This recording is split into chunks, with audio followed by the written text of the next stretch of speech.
Hello, ladies and gentlemen. I'm Jonathan, And I'm Matt. and today we're going to be doing a little bit of a painting session for you guys. If you guys didn't know, today is supposed to be our take and paint for Atlantis in Norfolk. Unfortunately, we are already sold out of all of our stuff, but Portsmouth will be having theirs. What day again? They're still working the details out to make it a take and paint, so it's like next week or so. Okay, so next week, just keep an ear out and keep an eye out for when Portsmouth will be doing their take and paint as well. If you guys ever wanted to learn how to paint and all that stuff, we have these awesome things here from Reaper Bones. They are the Learn to Paint course skills and Layer Up as well. Matt's going to be grabbing that one as well. For $39.99, you essentially get 3 miniatures, 2 paintbrushes, 11 paints, and a how-to guide, plus this awesome case. I still use mine to this day. This is what I started with. On top of that, also, if you guys didn't want to do Reaper paints, they also do from Games Workshop as well, these awesome starter kits, basically as well from Citadel. And basically, it just kind of gives you a model and a few paints that you need to essentially paint this thing correctly. And throughout this live stream, whoever comments and all that stuff, one of you lucky people will be winning one of these, the Intercessor Paint set, yes. Yes, the Intercessor paint set for absolutely free. With that all said and done, basically, let's get diving right into it. So, Okay. Matt, what is the model that you're going to be painting today? I'm going to be painting this Gator Minotaur guy. So, this Gator Minotaur guy. I don't know how well you can see it on the mic, or the mic, wow, the camera. Yes, you Words see are things hard. Yeah. You see things on mics and hear things on cameras, yes. Yes. And I'm going to be painting this Bone Devil from, if I remember correctly, this is a Pathfinder's Bone Devil. But, yes. Hopping into this, so, Matt, how do you want me to teach you? Well, like, let's assume I know nothing about painting. Where do I start? What am I grabbing? Okay, so the first thing, obviously, you're going to be grabbing the proper paintbrush itself. So there's different styles of paintbrushes. For starting out, you want a base. So finding a base brush. I'm going to be using one from Citadel. It's the base small, and you're going to be... Using an Army Painter Okay. base coating brush. Okay. Basically, after that, you can just grab the actual base paint that you're going to be using, shake it up, get real comfortable with painting, by the way. This is something that you got to do a lot. That's a noise that you can make. Yes. So, You're right there. with that said and done, there's multiple different ways that like people go about doing this. You can either kind of wet down the paint that you've already started doing. Matt is going to be using a wet palette over here that is from Army Painter as well. This little bad boy right here for $24.99. You can pick that thing up as well. We sell them here. I, on the other hand, am just going to be diving right into it, just taking straight from the pot and putting it right onto the actual miniature itself. I'm going to be using a Citadel base. Wow, I cannot pronounce that. Iron Rack Skin, I think that's what it is. Yeah, that seems about right. Yep. Thanks. Yep. All right. Basically, painting thin is much better than painting on thick. Multiple thin layers is going to go a lot further than just one big old layer that's going to glob on. Okay. So what colors are you going to be painting your gator? We're going to make him purple because purple's cool, and I feel like painting him purple. All right. Purple gator. Gotcha. Yeah. I mean, maybe swamps in, this fantasy land are, some other gross color other than green. I mean, yeah. No, not for... No, I mean, so these models are already pre-primed, so there was no real need to actually prime them themselves. Also, I just don't have primer on me right now. So, unfortunately, we're just going to be, I guess, skipping over that, as it's not really fully necessary, as these models are already pre-primed already. Oh, okay. So you just kind of brush it on there. Is there any sort of technique to applying it? I mean, I guess people do it differently from the ground up or whatever. I just kind of, through this wonderful thing called ADHD, just do where I feel as necessary. So I just kind of go everywhere as much as I need. But yes, basically your base paint itself is basically what is the most detail or just the basic color of this going to be? Like what's the scheme of it going to essentially be? So for this guy, obviously since he's a bone devil, most of him is going to be boned color. And so I'm just kind of getting all that spread out and ready to go for then the next few colors that I'll be adding on to him. And here in a minute, once I get a little bit more of this detail on there, I'll bring it under this little doohickey that we've got over there and show you guys how far we're getting so far. So it's very much a case of things need to be put on in thin layers rather than in thick ones. Yes. So you don't want to glob it around and destroy detail or anything like that. No, God no. Thin is by far better than thick in this situation. Okay. So thin your paints using water Or do what I do, and that is just paint your thumb and just kind of thin it out that way, and then just kind of go to town. It is all, subjective to the point where, people do their painting in completely different ways all the time. So as you're doing it with a wet palette, I'm very much just skipping the wet palette and just jumping from pot to, I guess, thumbnail to then actual miniature itself. But I will say this for those who are watching, or anyone who is watching that did get into the take and paint that we had today. I very much look forward to seeing your guys' models. I'm excited about the Wave 11, and especially the Young Red Dragon. I'm so happy that we finally have a Young Red Dragon. Dragons are cool. Dragons are cool, yes. Especially in D&D. Yeah.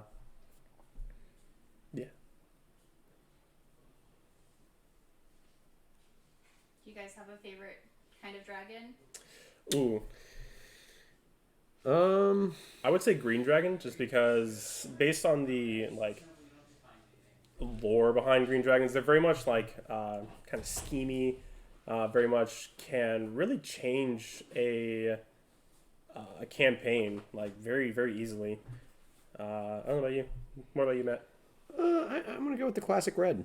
Okay. I think it's iconic. You think Dungeons and Dragons, most of the time you think of a red dragon. You don't generally immediately jump to the other colors. That's fair.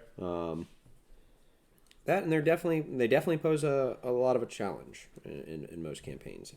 If you throw it at them early enough, it is pretty painful, as it turns out.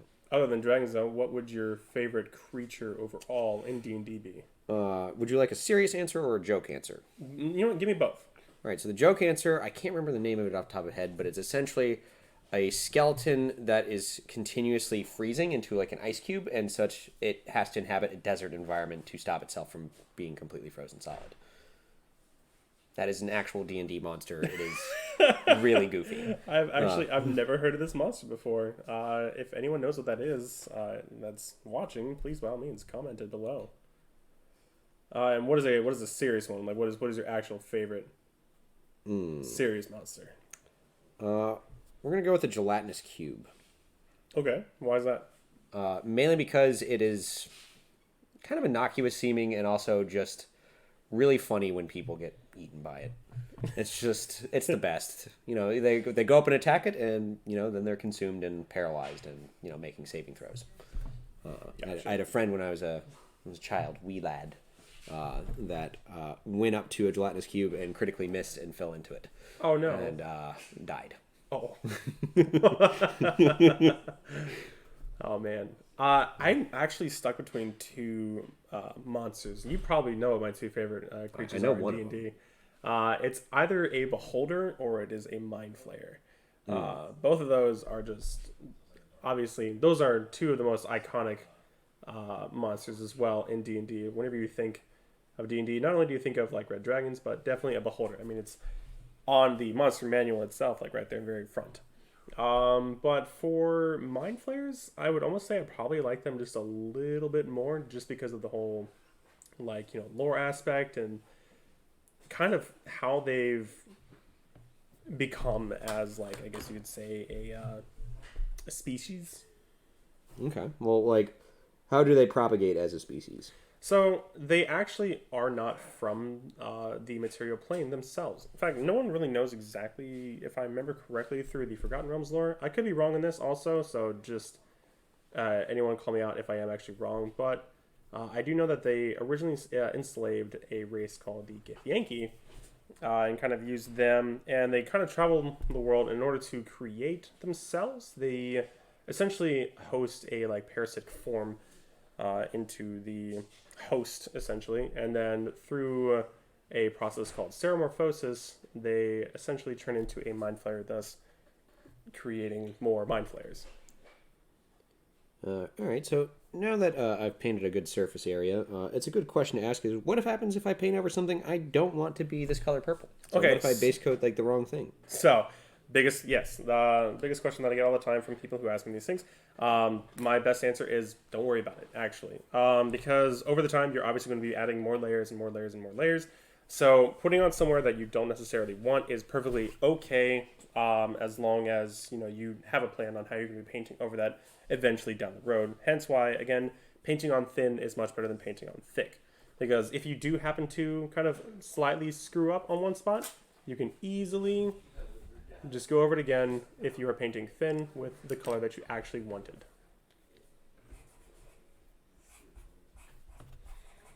Okay. I'm just gonna say it out.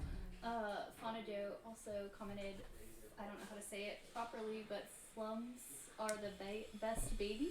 Flumps, yes. Flumps, okay. Flumps are great. They are kind of like floating jellyfish, essentially, with like tentacle eye stalks. And they talk to you telepathically. Okay, that's a thing. That's And, definitely a thing that exists. Fun fact about flumps also, if they fall upside down, which is rare for them to do, but should they fall upside down, they die because their organs will fall through their face. That seems like a questionable choice for a body. Well, they're just soft bodied like jellyfish, and so they float. And this is supposed to be threatening, or just no, actually, it is a very timid creature.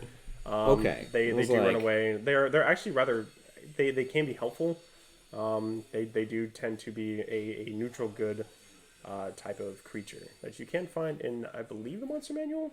If not, it is one of the monster compendiums that is out now for. So if the you were to D fight Federation. one, you would just turn it upside down and all its organs would fall out. Basically, yes. Okay. They're not exactly the strongest. I think their challenge rating might be like 1 or 1/2, something like that.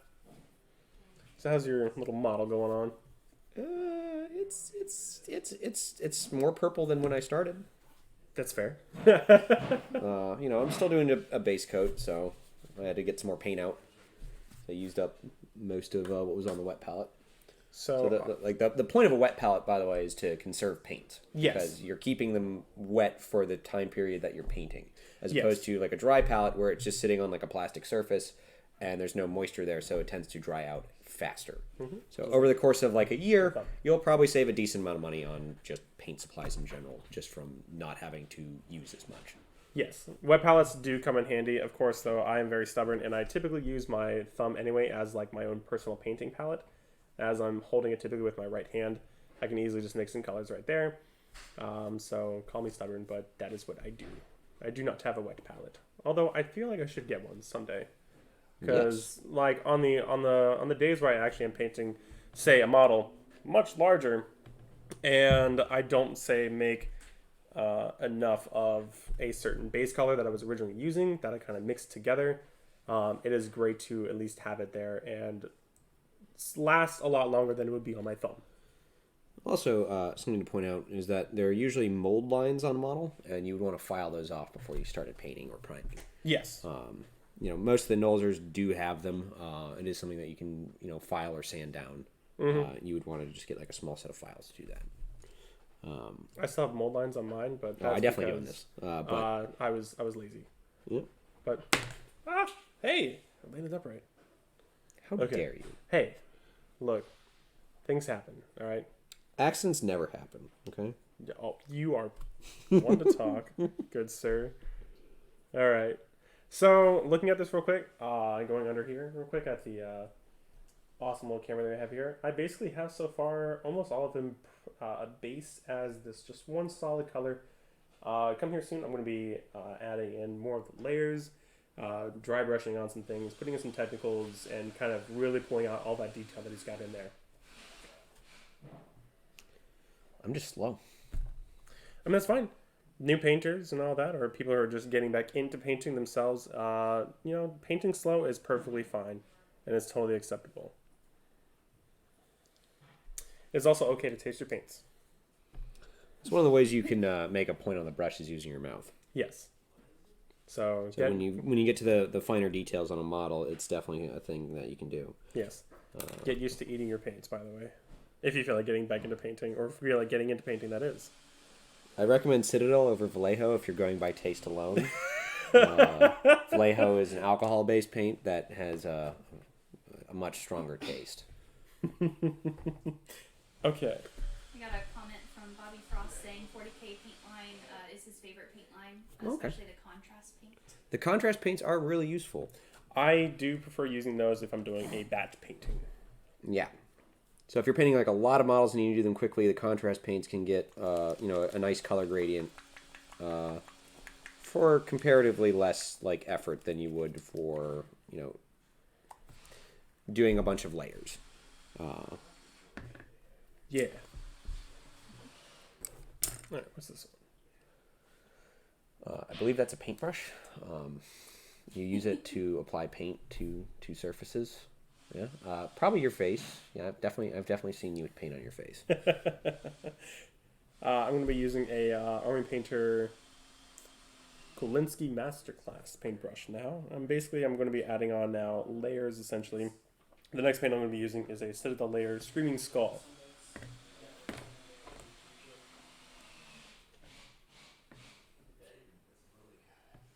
Just wondering how much of the drilling in the background it's picking up. This is not a drill. I believe that is. I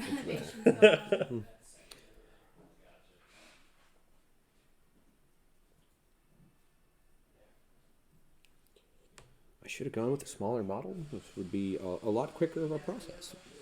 I mean, yes and no. There's, at least for me, there's a point where the model gets so small that it actually takes longer to paint just because of its detail is still there. It's just that now, you're basically sitting there just like learning like breathing techniques and trying to like hold your breath and basically feel your own pulse in your hand before you like start painting on this actual model. But that's, if you get into like gnome size models and stuff like that. At the point where it's small enough where you're having trouble holding the base, painting handles are a thing that are pretty useful for Yes. For being able to manipulate the model without actually like holding on to a very small base. Yes. So we do sell a large assortment of them. We have all the way from I think small to extra large of those types. Yeah. They do come in real handy. Well, there's definitely like the assembly handle, which is to like hold pieces together. That's probably the one I'd recommend the most, just because being able to use it for both assembly and painting. Because if you've assembled skeletons before, sometimes your hands just get tired of it. Because they take a while to dry. Because you have very small points of contact for the glue.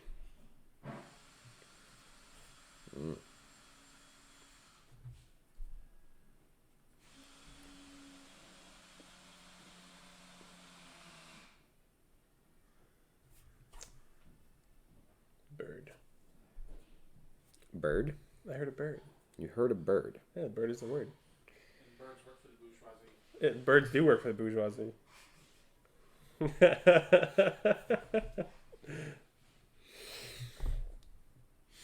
Oh, goodness.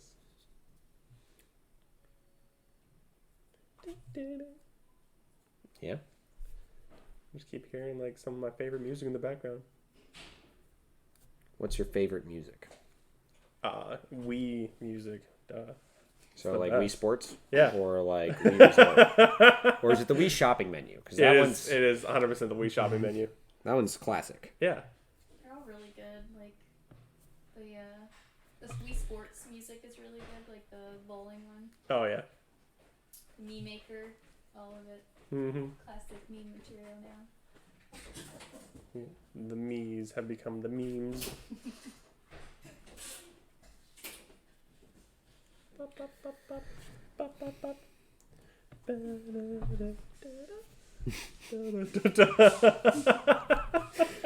It's really hard to paint something when you're laughing a bunch.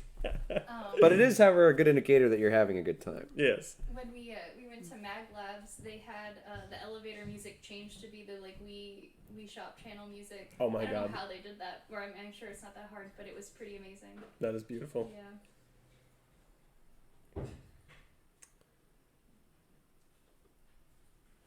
Yeah.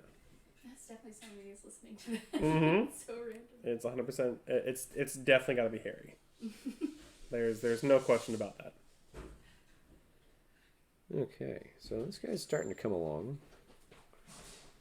Is this a piece of armor here? I can't tell. What's up? Got like a cage over one eye or something. Yeah, that actually looks like he has like a cage over his eyes. Okay. Oh cage.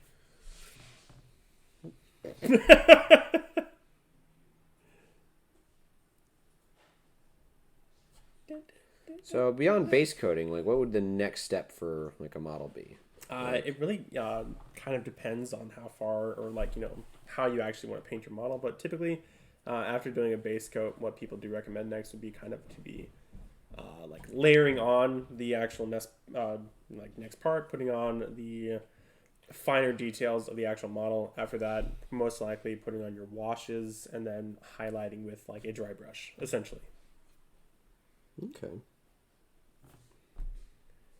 Right now, I'm very much just kind of putting on little details here and there of this guy with Screaming Skull. I'll be honest, when I came in today, I did not think I would be painting alligator breasts for this long. Or at all. I didn't think I'd be painting today, so honestly, today's a pretty good day. Okay. Right, so far, would you say that's like an adequate... Stay. Would you say that's an adequate coverage on the base coat? Or... Yeah, is it thick or is it too thin? Am I destroying detail? Like anything like that? Any kind of constructive criticism that you can provide at this point? I would say right here, like on his bicep that he's got right there, I would definitely say probably move that around a little bit. But okay. Like on his back, I mean, you've definitely got some good detail. This is what Matt's got so far. He's painting a purple alligator, centaur, purple alligator thing. It's definitely an alligator centaur. An alatar. Not a minotaur, but a centaur. So it's part alligator, part horse. Oh, he's just missing his back two legs. Oh yeah. Is it an alligator or a crocodile? You know what? We're gonna use both. Definitely change it at least twice. It's an aladile. A crocagator. I think crocagator's better. Crocagator tar.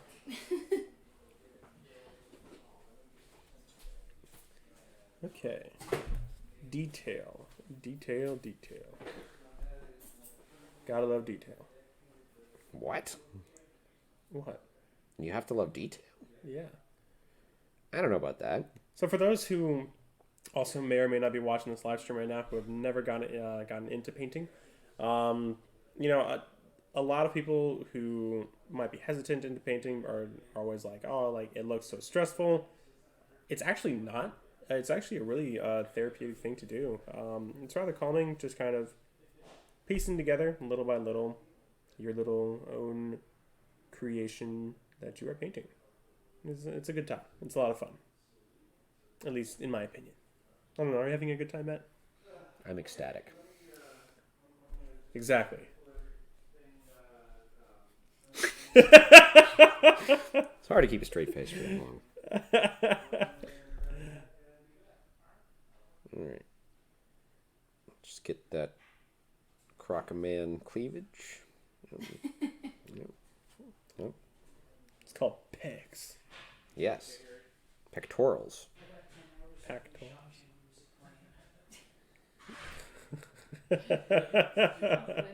Was it we shop? The We Shop channel. Yes.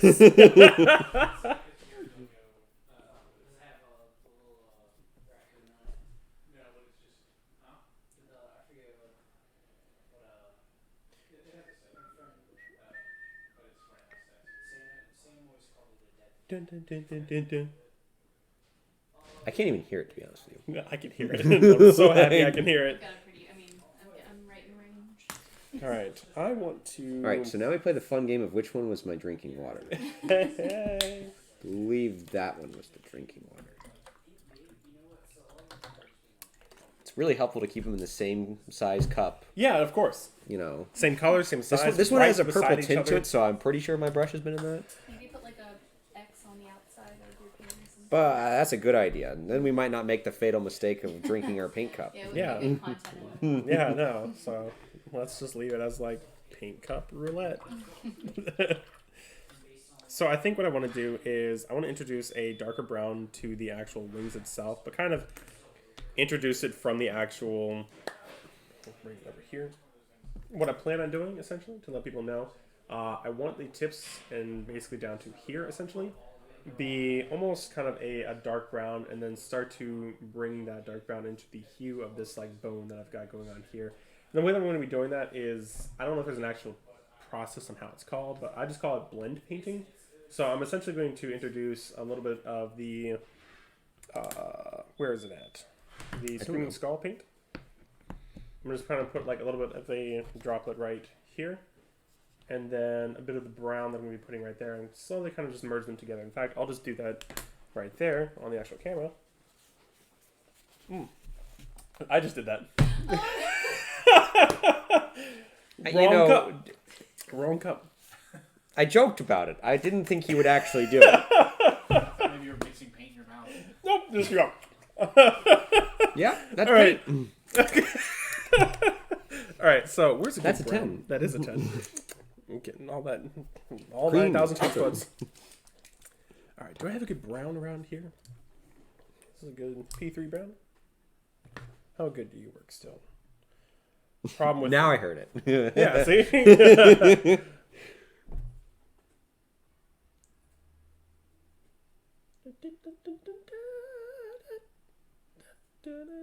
All right, so I'm happy with that brown. I'm not. You should make it more brown. You make it more brown. Okay. Give me your model. No, You said make it more brown, though. no. Quiet, you fool. Fool. Okay. Hey. That's So, my self-esteem. Megan, how well does that look? look? That's pretty good. It's a little bit lower. So like, or go further in, I guess. Yeah, that would be more centered. Yeah, Okay, if that's easy for you. I will make do. So what I mean by this whole blend painting, I was just saying a second ago, basically what I'm going to be doing is just kind of putting a droplet of this paint right there. This is where eating your paint comes in handy, as you need to quickly swap out. That's a 10. I'm just going to put a little bit of brown right there. What I'm essentially going to do is now slowly introduce these two together. I'm going to hold it like this instead. That makes it a little bit easier for me.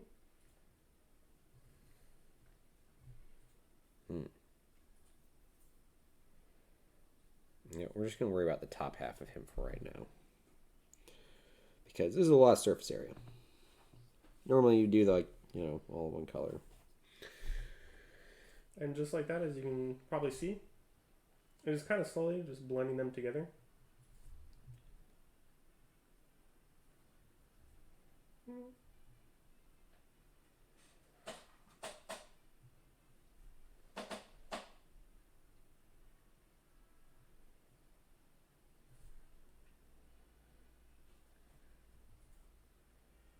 Okay.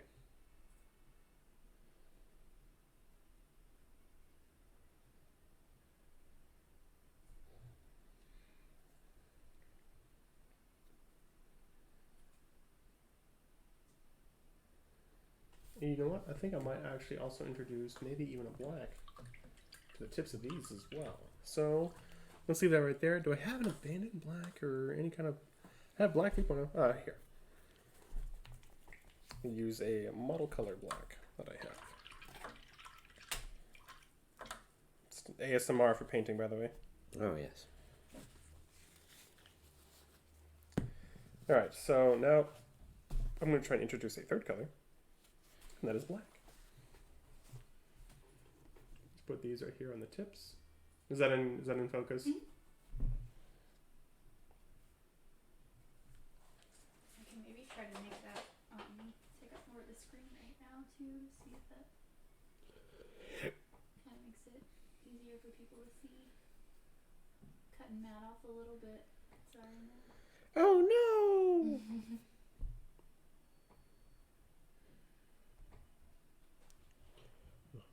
It's like, meanwhile, we're very purple over here.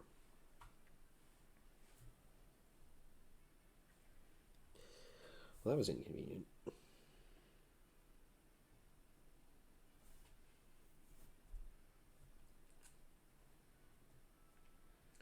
So this is again that technique of blend painting that I was talking about. And essentially, you just kind of introduce two colors together, get them nice and friendly, and next thing you know, you're blend painting. It's pretty cool, actually. It's how you get a lot of really good detail into your models and figures. Of course, so you'll be tasting a lot of paint doing this technique. People who don't want to taste their paint, could they just, get it wet or? You could probably quickly wipe it off and then just get it dry. Paper towel or something. Probably, yes. It's just, Yeah. That's how I do. It's like, for those of us who don't want to eat paint, is there a better option? I mean, it's not toxic. I don't think it's part of a balanced breakfast, though. Okay, and so as you can see, here I'll get a nice zoom in on this. Essentially, this is what let's get this little tail out of the way real quick. So original, and then this is what blend painting does. So kind of getting from this bone to this brown to this black, essentially. Of course, now I have to do that side as well, but you get the picture. So now I just got to do that 4 more times. Hooray. But yeah. I will say, for not having primed these, the paint is actually adhering pretty well. Yeah, because like I said, these are actually already pre-primed.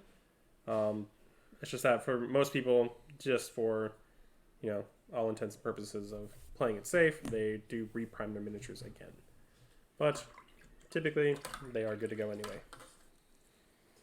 Alright, so let's do this side now. Get that nice good point on it. That's a 10.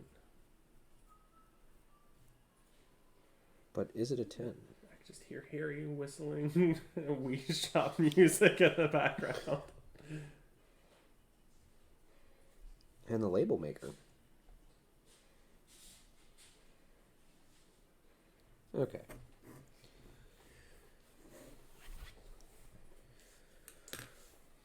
So what would you suggest for something that's as textured as this? Do you think like doing a wash and then dry brushing would be adequate for it? Oh, yes, 100%. Okay. Washing and then dry brushing will go phenomenal with that model. So a wash or a shade is a really watered down paint that provides texture or provides color to a lot of the recesses of your model. So the point is to get it into all the crevices and darken them. Yes, and kind of just pull out all of that hidden detail that you kind of painted over originally. If you don't have a shade, say from Games Workshop or the Citadel paint layers, you can very much easily just essentially get like a drop a bottle of paint, say put 1 drop of paint in to say 3 or 4 drops of water, depending on how thin you actually want it to come out. Basically, a wash is a really watered down paint. Yeah. So the Citadel ones, however, are fantastic. They're easily one of the best parts of their line. Oh yeah. Like Agrax, Earthshade, and Null Noil are incredibly versatile. Mm-hmm. Doop. But we are going to try this Drakenhof shade one, which is like a purple wash. Because I have no idea how it's going to come out. So that's the fun part. If you want to get a before this wash is done kind of viewpoint of this, that would be great. Yes, I will get that here in just 1 second once I get this little bit of... And again, with washes, even washes, you still want to shake them. Mm-hmm. Because they definitely will come out funny if you do not.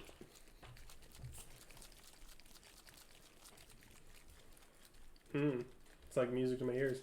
Is it, though? Yeah, I mean, I'm just going to sit here shaking for a while. So we got some comments here from Jacob. Okay. He says first, better than me. I just slather things with Citadel Null Oil, which is my favorite, and call it a day. Liquid talent. It is phenomenal. Then he asks, I always wondered what the wet paint did. Is dry just for dusting then? Like the So the difference between like a So when- shade when- and a dry brush? Well, so I'm guessing what this person is asking is the dry paints that Citadel makes. Those are basically specifically designed for dry brushing itself. It don't be afraid if you buy these and you're like, oh no, like it's already ruined because it's like spongy on the inside. That's actually how it's supposed to be.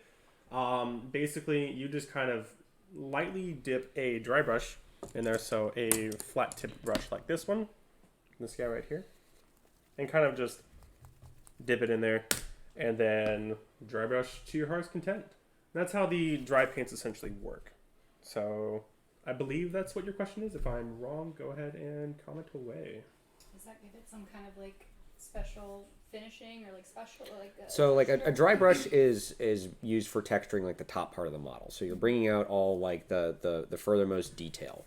So it's really good on like a textured surface like hair or like the pointed bits on this alligator model. That's really where it's gonna kind of pick out the detail. A dry brush is a reverse shade. So yeah, that's a way of putting it. Yeah. I mean, As far as functionality, like you have one that's going for recesses and others that's going for raised areas. All right. So if we want to do a before photo of this guy, yeah. we want to just slide him under there. Okay, so before he put on, Before the Drakenhoof Nightshade. So Yes, that's what that one. just the raw base coat looks like on the back. That's primarily where I'm going to be hitting to try and get all the scales there. so there's that. All right, Yeah. go ahead and wash away. And the way that I do it, just like the gentleman also said, for washes, I do just kind of slap it on there, and then I draw off my brush, and then kind of take away where it's kind of pooling into certain areas where it's a little bit too much where I don't want it. So having then just a brush that is dry can then really soak up all of the extra wash that you obviously just did not want where it went. Okay, let's get this all finished up on this wing.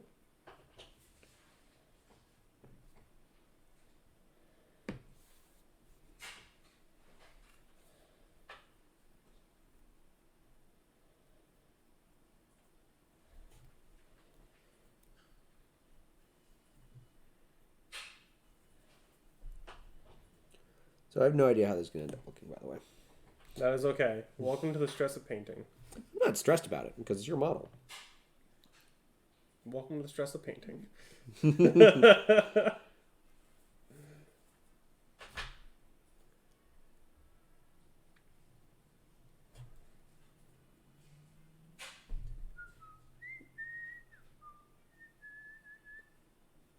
Pretty excited for your purple crocodile alligator man. I have no idea how it's going to end up looking. Like, Interior crocodile Yeah, but it's a alligator. purple alligator. So that's pretty rad just from the get go. I feel like Yeah. it belongs to something like it's From the get-go. like at a Ninja Turtles or something like that. It'd be like one of the Definitely Ninja Turtle vibes. Yeah, he'd be a villain. oh Or for like sure, Street Sharks or something. dude. I remember Street Sharks. Street Sharks! That's a Oh, that's a thing that God. existed. Yeah. I know it existed. It's Really just like, buff sharks wear we're going pants, deep yeah. in the vault today. So God. Corey Parker comments, Vallejo, hands down, nice coverage and large color selection. Yes, thank you. Yeah, Vallejo is a great one. I do enjoy using them. I don't really have a particular favorite, as you can see. Well, actually, you probably don't see, but I have a mixture of Game Color, Reaper Bones, P3s, Citadel. I use them all. There's no real particular favorite one that I have, per se.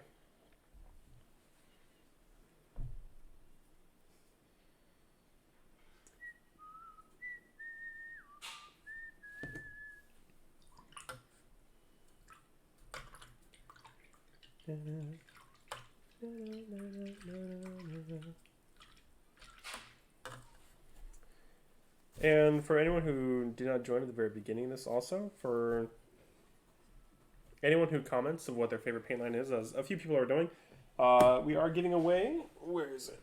This little guy. One free Intercessor paint set. Basically, everything that you need to essentially start to learn how to paint, all through the wonderful things of Games Workshop Warhammer 40k. Basically, I don't think there's a wrong answer for like a good paint line. They all have useful tools. Mm-hmm. You know, Vallejo does have a wide range. That's for sure. That's for sure true. Yes, Vallejo has both model color and game color, and I don't know which one I actually like more. I'll say game colors are a lot more, probably thick, I would say, and much more like vibrant, essentially. But model colors definitely are much easier to like use, I would say. And we're almost done getting all the little tidbits on this one wing, and I'll be able to show you guys that. Probably at the same time when I finish this, Matt should be done with his cool little purple alligator. No. I'm slow. I mean, I take my time. yeah, that's okay, man. Painting happy little alligators over there. Who said he was happy? Look at him. Look at his face. He might He's be hungry. He's hangry. He might be happy that he's about to kill something because he's hungry. Maybe. You gotta think positive. All right, so the wing is completed. Basically, as you can see, going from this bony color that I have to this like light brown to dark brown to then this black. That is what is a blend painting and how it essentially works. It gets all really cool looking. So that was one wing done. Now I have to do the other wing, of course. Yay, slow and steady processes. What? Hello, Jen.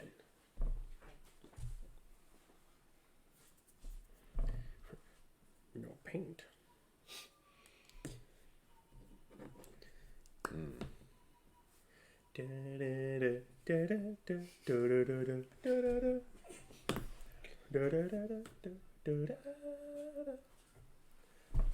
Ah. Hey, don't hurt yourself. That's not okay. You shouldn't do that at work.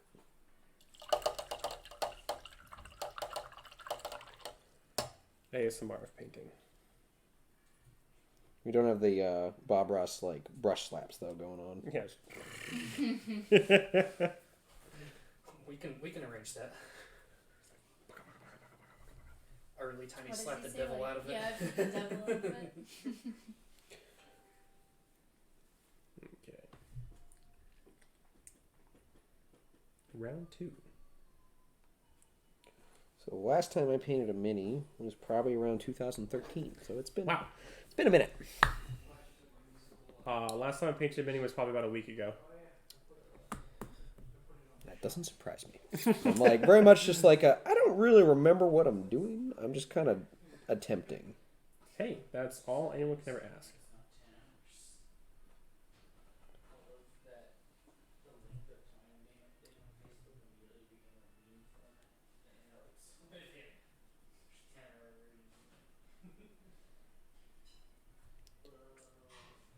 Okay. It's not quite in frame. Nope. Yeah, there you go. All right. There we go. Just get the alligator pectoral. Ooh, very important. I'm going to invert the spoon. Cover all 9,000 taste buds. That's a 10. Acrylic. Pigment. That's a 10.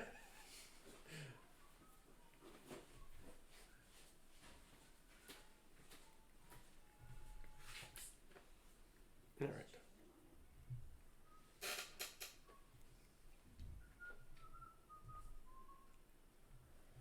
Just seeing what people comment and stuff like that. It's Yeah, kinda neat. it's really fun. All right.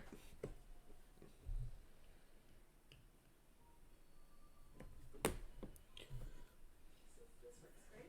Yeah. Wow. I feel like if we take the recording and edit it, and make whatever screenshot image of John drinking the paint water. That'll be Oh, yay. I heard that. Well, don't drink paint water. Yeah, don't drink the paint water, guys. If you Or do. I'm not your parent. if you It's non-toxic, right? So it is not toxic, yes. Everybody's saying. But rule of thumb also, if you are painting and you have say 2 of the same cups, side by side. Make sure that you label Like them this. as paint and not paint. So this is the water cup.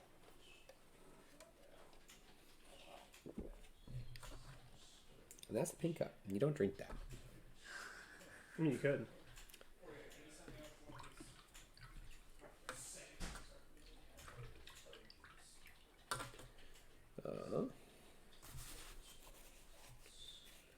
Okay, so no other comments currently or questions? No comments, yeah. Okay. No comments, no questions, no problem. I mean, you guys are free to give us, weird questions too that aren't paint related. I'll Yeah, do my I best mean, to answer as long as they're, work appropriate. Like, what was the dumbest thing, like, one of my D&D players ever did? They snuck up on their own horse and tried to kill it. That was No. easily the dumbest. Oh, was that yours? 100%. That is great. It's not so fun dealing with that at the time. It was just like, please, just move on. Did he kill his horse? No, the horse knocked him in the face with his foot and knocked him out, Nice. and then ran off. So he didn't have a horse for a while. That's my horse. Why did he want to kill his own horse? Yeah, good question. What happened? He thought it was an enemy, and I tried to make it abundantly clear that no, it wasn't. It was his horse, but that message did not get received, apparently. I'd say probably one of the dumbest things. Not necessarily dumbest, but it was just like hilarious that it was even happening, even though I told the player no. It was basically the same situation. I introduced one of my players the Deck of Many Things. And he pulled a card that basically, I forget which one it was, but essentially what it does is random NPC is now turned against you. At the time they had an NPC with them, it was a bullywug named Myrrh. He's a rather kind of, I guess, iconic character in the D&D campaigns that I do. Just kind of going around just saying Myrrh, which is why he's called Myrrh. Because no one actually truly knows his real name. But at one point, after he got that notification or not notification, but pulling that card, the bullywug actually attacked him because he did something rather not smart, and that was cast Wall of Thorns where 5 of our players were, and so they got stuck. And so to break the concentration, the bullywug essentially stabbed him and broke his concentration. And then he's like, "Oh, it's the bullywug who's turned against me." And everyone was like, "It's not." And I was like, "It's not. It's definitely not." I'm like, "I'm the DM. I'm saying like it's not." He's like, "No, it definitely is." I was like, okay. I was like, I would not ruin or waste like the Deck of Many Things to create even more into the campaign on a frog. But he was like, "No, it's definitely the frog." Just your enemy is actually just a bunch of squirrels in a trench coat. Honestly, that would be a great monster.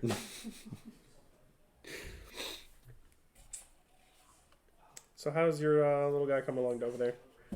I'm just waiting for the wash to dry a little bit. And then you can throw them under the thing. Okay. I think I've got some suitable coverage. We'll take a look. Yeah, for sure. And then once I show him off like that, then you can do some dry brushing on top. Oh yeah, that was the plan. We're just gonna keep it nice and simple. We want to show something that's like, really easy to get started with, which would be like a simple, base coat, wash, dry brush, and that'll make your model look pretty okay from a distance. Like might not hold up to necessarily like close inspection, but from like a tabletop distance that you normally play at, it'll look fine. Yes. And all of these are relatively easy techniques. They don't really require much practice. It's just being slightly careful with where you're applying paint. You can only get better with time. So Oh yeah. the more you do it, the better you get. Very true. The wise words of Megan. If the John, workshop were perfect, we wouldn't Do you have like gladiator movies? I do actually. My favorite movie is in fact Gladiator. That's your favorite gladiator movie? Yes, my favorite movie is with Russell Crowe, and it is Gladiator. Oh, That okay. is hands down one of my favorite movies. Probably my favorite movie of all time. Okay. What about you? Oh man. You know, I definitely like Shawshank Redemption quite a bit. Ooh, that is a classic. But I don't know if I could narrow it down to like a favorite film. There are a lot that I can like. There's a lot of movies that I can just watch on repeat and not get tired of it, even if they're not necessarily like a good movie. If it's like something from like my childhood or just one that I like particular moments from, I can definitely just pick those out, watch them again, and enjoy it. You know what my favorite movies is? A Talking Cat. No, Santa Claus Conquers the Martians. It's voted as one of the worst movies made of all time, but I love it because it is so terrible. Have you ever seen it? No. You should watch it. It's so, I don't know about that. it's so bad. You seem like you might be a fan of Robo Geisha as well. Maybe. That one has a good trailer. Matt Piazzi. It's a really great movie called Houseu. It's like an old 70s horror movie from Japan where this house, you know, spoilers kind of, but it may or may not eat a bunch of Japanese schoolgirls, and hilariousness ensues. It's pretty great. Okay. Houseu. House. It's just house, but Houseu. It's just House. It's Dr. House. He's just eating people. It's not sharp. It's not sharp. Okay, so I'm almost done with this last wing, and then I'm sure by the time I'm done with this, your model should be dried up and ready to show off. Hopefully, yes. What did I do with it? More than certain. What, your model? No, the brush that I had. Oh, I was like, it's right there. Your model. No, I know the model's there. I'm looking for the specific brush I was using. I believe it was this one. Oh, are you Nope. sure? That's not the one I wanted to pick up. This one. Yeah, that one's dry. Small dry brush. Ah, it was this one. Monster.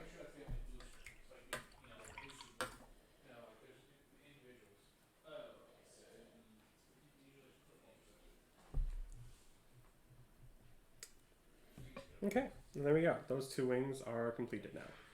Kind of getting that, like, devilish look to it. I might do the same thing to the actual like spiked tail that we have here at the end of it. And just in much smaller detail. Oh, I missed a spot right there. Alright, I'll get that. So do you think you guys coming along pretty well? Yeah. I'll be honest with you. It takes me a long time to finish a model because I'm like always able to find something to futz with. It's very hard to pick a stopping point. It's just like, when is this actually done? And it's when I feel like I can sit it down on a table and not hate it. And that usually takes a while.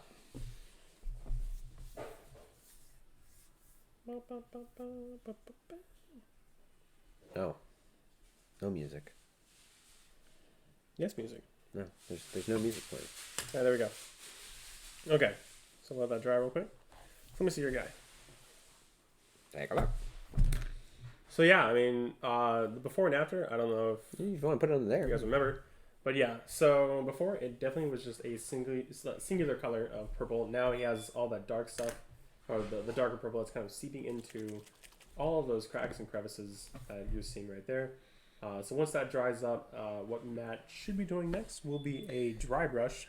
Of this really nice lilac color. Yes, and what that's going to do is essentially, in the middle of basically everything, you're going to keep that regular purple, and then deep down you're going to see all the darker purple, like to see all the basically inner details. And what's going to do with the dry brush is painting on top of it, kind of putting in another depth of perception, I guess you could say, of just pulling out more detail. I actually I might do another layer before that of just like a darker purple, so it just gets the very tips being the really light color. Yeah, I mean, So, I just do multiple layers of dry brushing. Mm-hmm. Let me see if there's another option. For what color? For purple. I was just thinking what you got. Purple? That is a really nice purple. This one? Mm-hmm. Hex lichen. Yeah, it looks good. It's just in a dropper, so I need to put it somewhere for a dry brush. So I'm just going to use the Citadel. For a dry brush? Mm-hmm.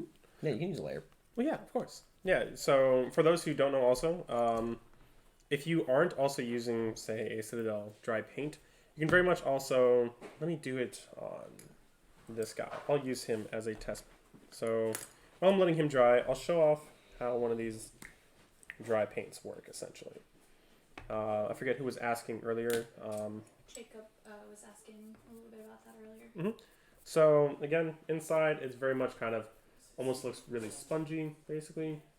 You just kind of dip it just a little bit in there, wipe it off, and then what happens is with this model, I'm going to pull from just the top, and over the course of time, as you're painting this, it really starts pulling out all those just other pieces of detail. That's all that a dry brush does, is just pull out the top layer of detail. As you can see right there. I don't know how well, is that focused? No. No? Pull down here. It's getting there. Yeah, there we go. Okay, so just that little bit of detail. That's what the dry paints does. Or do. Words are hard. But Words are hard. should you not have a dry paint such as this one, basically any regular paint also works. Let me get, say, another bright color. Let me do this Flash Gits yellow that I have, which is a Citadel layer. And instead of just dipping into a regular dry paint, you can very easily, do I have another model around here that I can just scrounge from? This guy. Or this guy. Yeah. Don't use... Oh, you're going to use the demo ones? Okay, go for it. The demo ones? Yeah, I was going to actually paint that today, but it's very small, and I was just like, we'll start with something different. And you pulled out the gator, and I was like, we'll do him. Okay. But all right, by all so means, you can always wash it off, basically. yeah, Or yeah. strip it. I'm not adding a lot to it. So if you aren't using the dry paints, essentially all you have to do is dip your paintbrush in, then wipe it off a few times. Make sure that it is rather dry on the actual brush itself, and then same thing applies. Just paint it almost on the side. It really pulls out all that detail just in the top layer. So dry paint or not from Citadel, they both work the same way. You just got to paint essentially with very minimal amount. Flat brush, a dry brush looks like much like this one. Instead of painting downward, paint it sideways with it. And that just kind of pulls out just from the top layers, as you can see right here. I don't know how well you can see that, but Yeah, I mean, it's pretty good. I'm gonna make it a little bit bigger real quick. Oh yeah, definitely. That's great. so dry paint or not, they both work basically the same way. Just make sure that you wipe off any excess paint that's on your little brush. Hey. All right, so going back to little Bone Daddy that I got going on here. Ugh. What? Phrasing. Bone Daddy. Yeah, it doesn't make it better if you repeat it. You know? Like, I'm just like, it's like, all right, I'm just gonna leave. I'm the gonna live double stream. down on what I said. I'm uncomfortable. So again, same process as you guys have seen now on Two Wings. I'm just going to attempt on this little piece now to blend paint this as well. Kind of bringing out just a little bit more detail.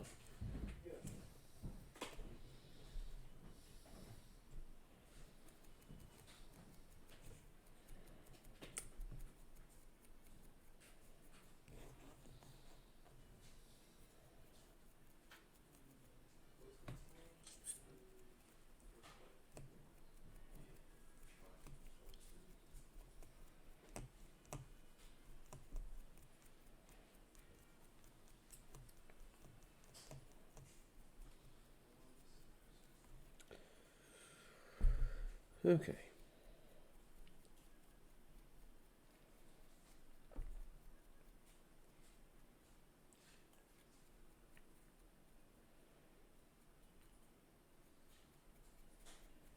All right. Any other random questions or anything like that from people? No. Okay. No worries there. Do.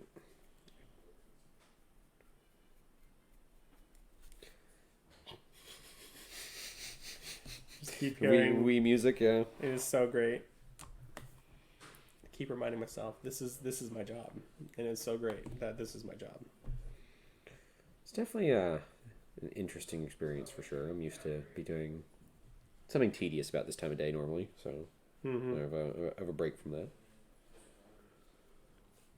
which is quite nice.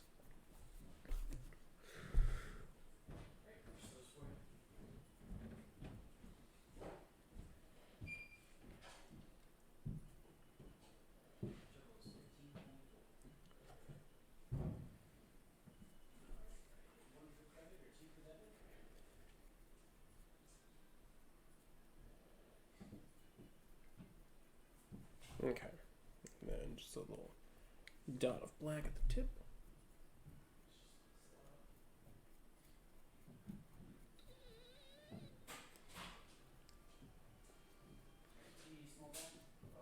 All right.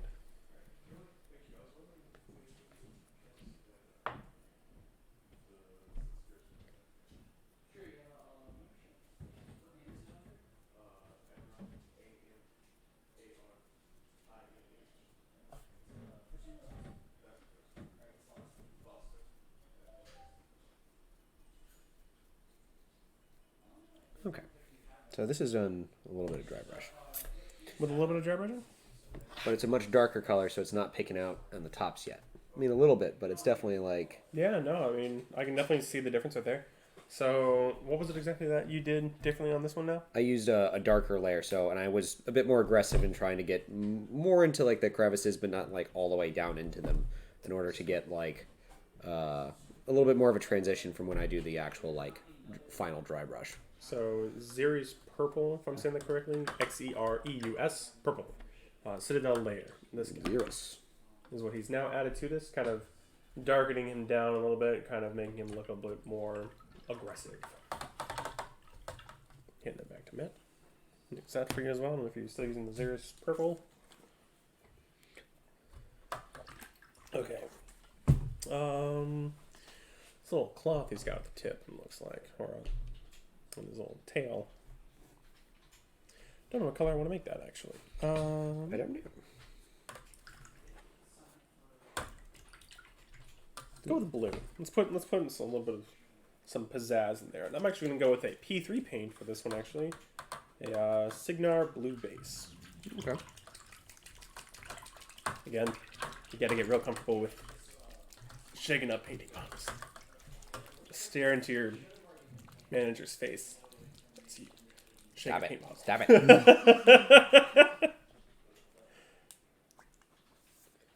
It's just like, oh, Beautiful let me blue, make by the way. aggressive eye contact really while I gorgeous shake blue. something. Not sure how I'm supposed to feel about that, to be honest. You should. I should feel a thing? Yes. Something? Mm-hmm. A little stirring of the heart, maybe? Yes. I think that's a heart attack. Oh. A heart murmur? Yeah, I am pleased with this blue.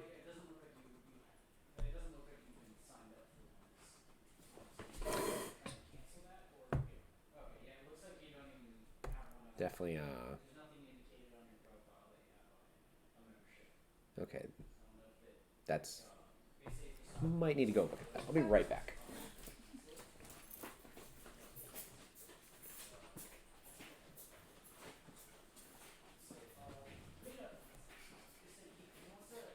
Duty calls.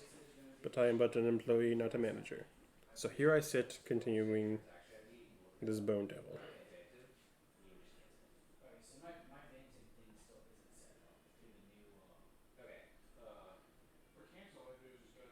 Are you just doing like the tail in the blue color, or? Yeah, so looking at the detail of this, he had like what looks like a little cloth wrapped around the end of his tail. I don't know. So, and just, kind of just wanting to put more color other than just obviously bone, brown, and black. I decided to put a little bit of blue in there. And so, kind of highlights a little bit more detail. I mean, I'm also noticing now he also has a little bit of like cloth wrapping around his legs and stuff. So I might be doing that in, what color should I do that in? I'll leave that for the comments while I continue. What are you trying to paint? I'm wanting to see if someone will comment on what color I should paint the like cloths that are on his actual legs. Well, I know my answer is red, so if there's no comments otherwise, red. All right. So if there's no comments otherwise, we will do red.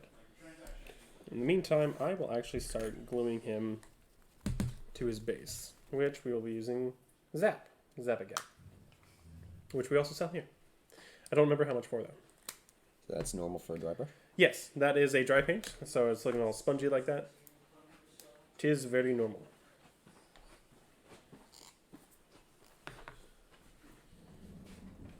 Also, if you are a child, do not use this. Have parents help you. Super glue. Yeah, it's a skin bonded. Be careful with that. Mm-hmm.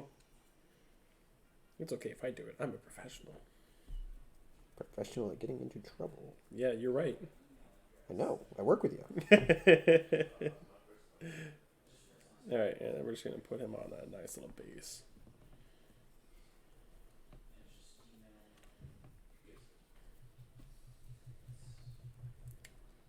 Yay.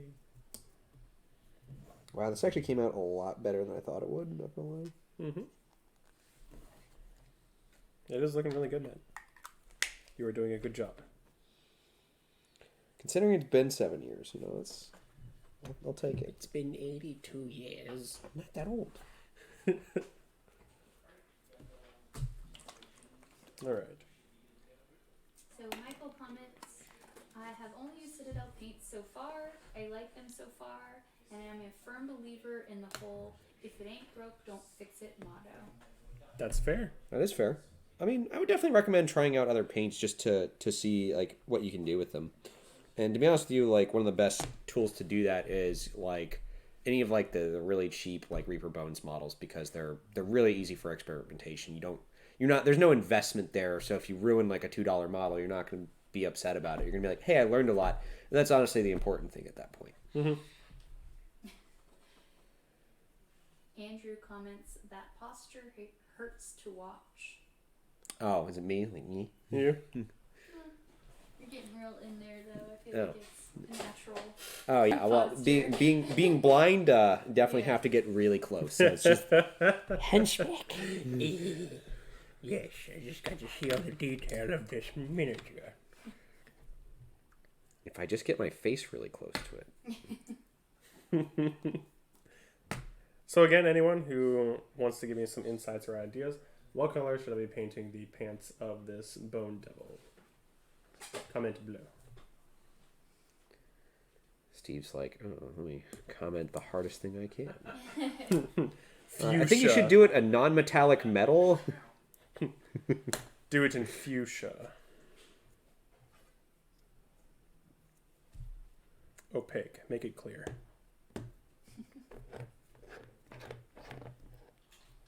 And gray. Maybe a white scar. Well, while I'm waiting on that, I will start working on his actual face. His face? Face! I'm gonna give him yellow eyes.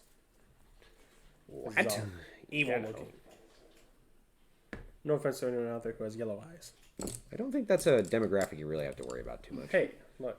All right. I just person- don't think there are that many Sith like floating around out there. Alright. The fun thing is Like, I have yellow eyes and I'm deeply little offended tiny by that brushes comment. and getting in all those little tiny details. So excuse my posture if I start to hunch over. I am looking very intuitively. I don't want that big brush. Meh. Insane detail. I know I have A little one in Gollum here. posture, just Regiment. Oh no. not gonna lie, I've never used these before. They did not exist the last time I painted.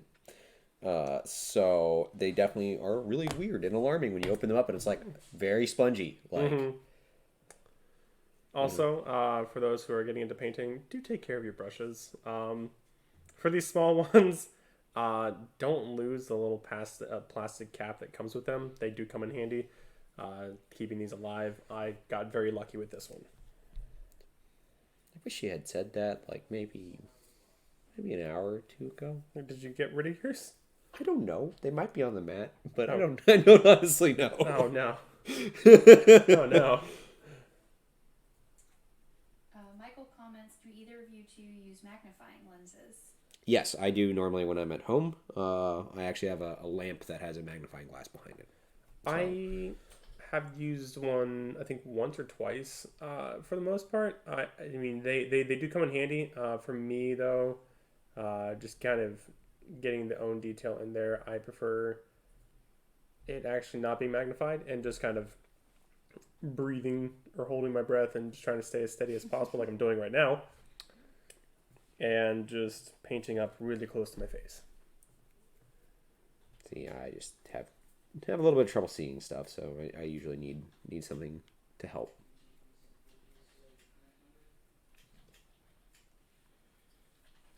Okay. So do that like there. Get a bit of well, shake that up a little bit.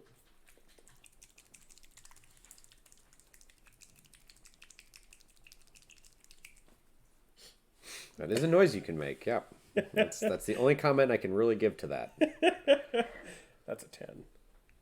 It's like, thanks, I hate it.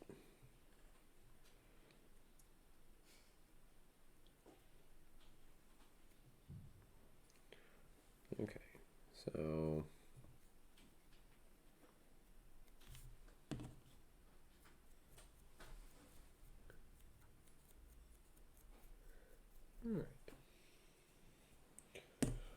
all right.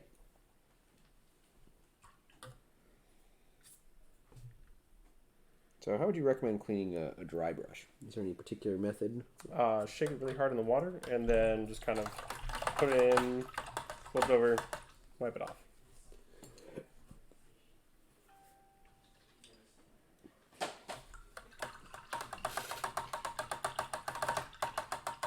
Eye contact.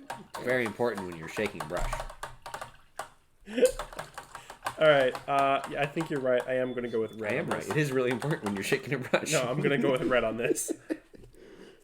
All right. Timer expired. We're going red. Yeah. We're doing it live. All right. I'm going to be using a That's an corn older red reference. from Sitchtel. It's a really nice red. I do believe that's a red color. It is a red color, yes. I don't have my glasses on, so I can't actually see too well. Like that's extremely blurry right now. Okay.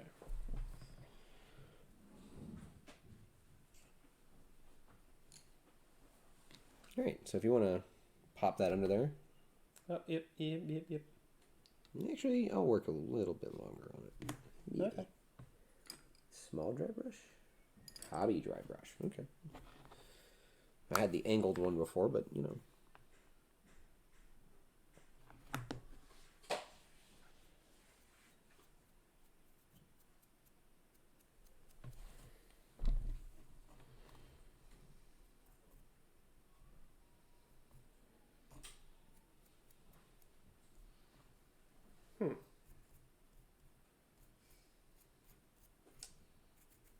You know,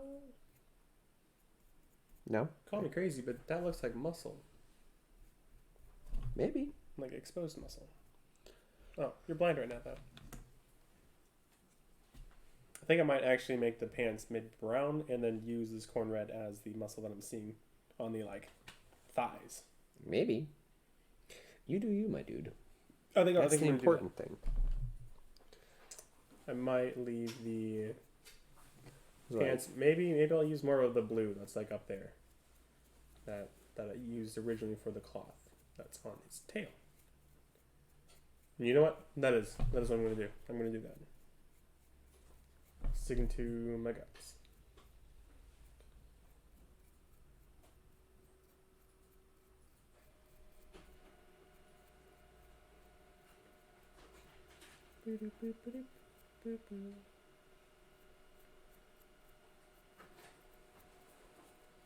For those of you who are watching right now, I hope you guys' day is going well. Yee. You guys are having a wonderful, fun time painting or watching us be morons painting. Hey, I resemble that remark. Hey, I resemble it too. Spent so much time making that. I didn't want to post pictures in the stream. Do you want me to? You just give it to him. Is this a Sure. sticker? Yeah, it's cool. So it's even more basic. Here's a message from your manager, which makes very little sense. Because they said they were someone yellow at people. I'd like to speak to your manager. Speak to you, manager. I will file this in the appropriate filing cabinet. I do like how it's a sticker. I don't know where I'm slapping that, but it's definitely going to be I'd somewhere. like to speak to you, manager. So Sean says, only really used Citadel paints myself. Sure, the cost is there and the pots suck, but I've gotten really used to how they work and feel. So I have heard. Let's try that again. I have heard complaints about the actual Citadel pots themselves. I'm kind of on the fence about them too, but I do like the fact that if you are someone like me who just paints with your thumb instead of using like a wet palette, this little lip that they put in there is actually really helpful. So it's kind of like a love-hate relationship with the pots themselves, but I do like them.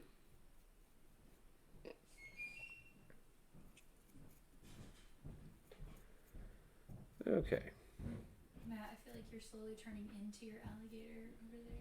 Maybe a little bit. I mean, that's dry brushing for you because you don't really want to have all that paint on the brush. So getting it off somewhere, I usually use my hand just because at that point I can tell a lot better like how wet the brush is. Yeah.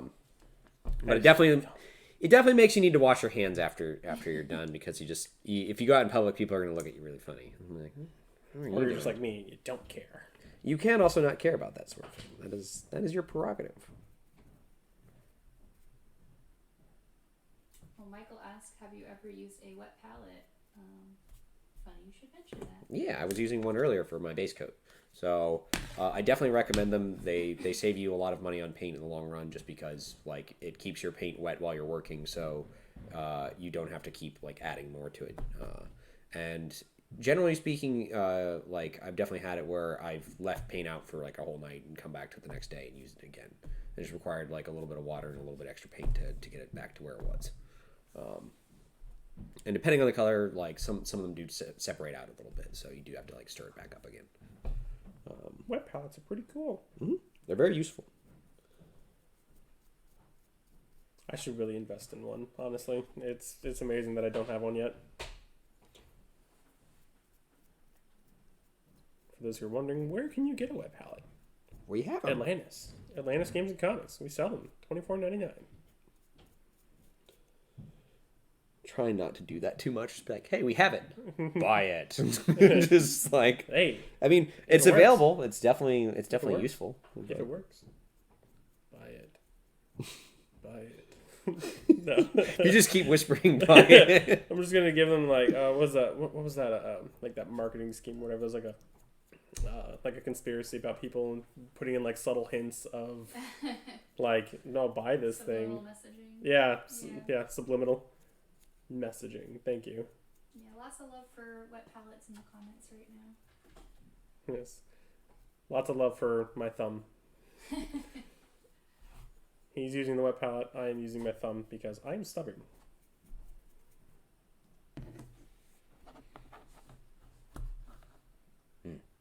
Mm-hmm.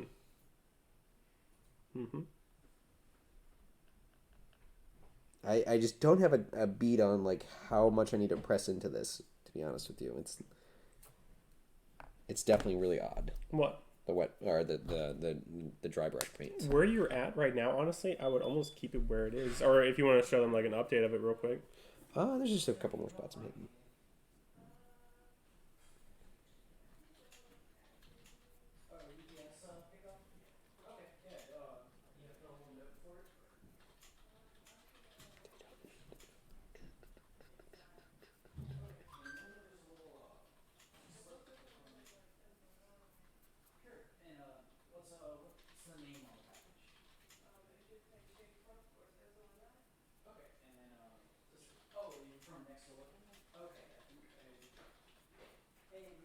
Yeah.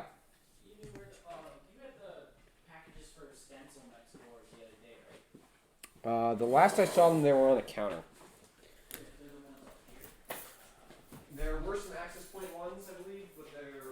our handy dandy little neighbors, Stencil and Not, have packages here for them. You guys haven't been there over too? Or have every words are hard right now for me. If you've never been over to Stencil and Not also, I do recommend going over there. It is a fancy, nifty little shop. What kind of stuff do they carry over there? You know, just like multiple different types of like how we carry like miniature arts and stuff like that. They carry basically like regular arts. So like things of like, you know, yarn. I think they might even. It is a craft shop. I think they also might have like painting classes and stuff like that. I might be wrong on that, but I'm fairly certain that they do. Very cool. It is a pretty cool little shop I though. haven't been in there yet. I'll have to go check it out. Especially with everything going on, and having hobbies to do at home is not a bad thing right now. Like painting eggs. Yes. Okay. So this is what I've got going on so far. Kind of this red and blue going on. I'm about to probably slap this with the Agrax Earthshade here in a minute, and we're going to see the big difference of all that detail that you're not really seeing right now kind of pop out. So let's get started on that. So Agrax Earthshade. I mean, you don't have to worry about it. They're not upstairs.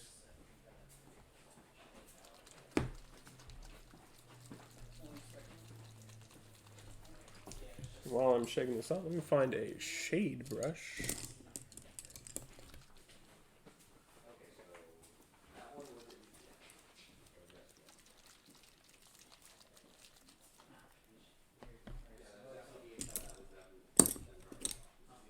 Hello?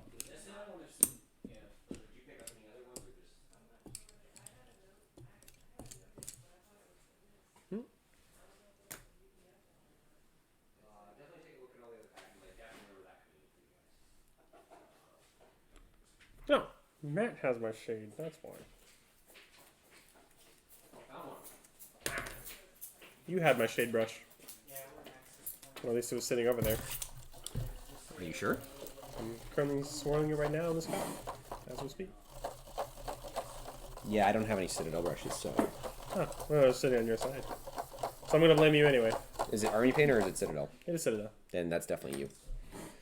Why are you putting things over on my side? God. Well, why did you take it? I didn't take it. Yes, you did. Nope, didn't. Definitely didn't. I've never told a lie, John.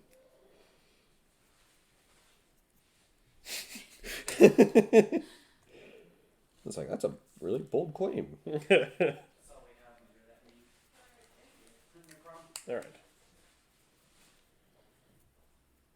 So, super liquidy. Let's splap this guy all over there.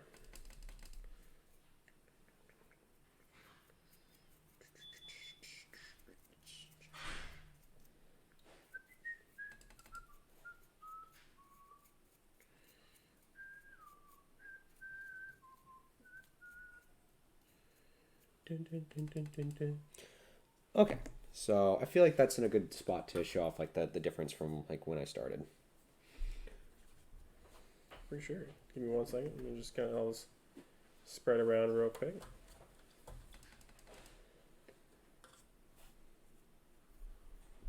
All right.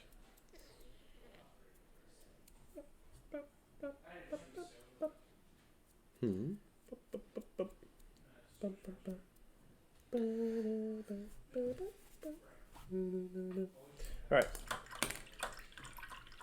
Oh yeah, no, for sure. I mean, the amount of detail that is now being shown in this guy, it's really coming out. Like that's the awesome importance of like a dry brush, kind of pulling out all that detail that you're seeing in there on the top layer of all the scales and all that. That's where the dry brush really shows itself off the best. I mean, this model was also just a prime example of exactly how, you know, priming, shading, and dry brushing works, just because of how many layers this thing really shows itself. I mean, that's honestly like pretty minimal effort. It's not really time intensive. It's just like probably the simplest way you can paint like large batches. And if you add contrast paints to that too, to pop things out, even more so. Mm-hmm. So if you just use basically like, you know, contrast paints, you know, base coat contrast, then maybe wash, dry brush, it could really pop something out. Mm-hmm. But I don't know. I haven't actually used the contrast yet. I definitely want to experiment with them. They're pretty good. Pretty good. They're really useful in batch painting. Yeah. That was what I heard, was that if you're doing like a whole army, they're really handy, because if you've got 80 peasants to paint, you might not want to exert 20 hours worth of work in every one. Yeah. No. God no. That's how you go insane. Nah. If you have a lot of time on your hands, like for instance if you're in quarantine, then yeah. Oh well, yeah. It's like, what else are you gonna do? Go insane.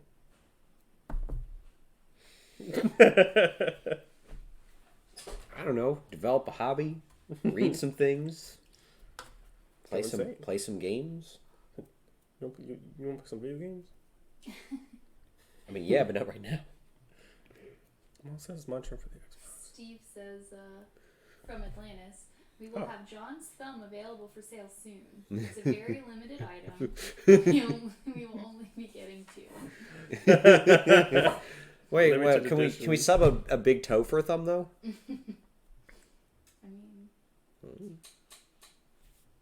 I mean, Maybe we can stretch goal a third. Yeah. See for comparison.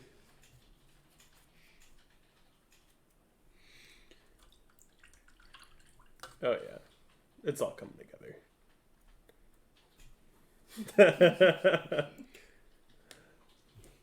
It's like, my thumb is almost ready for sale.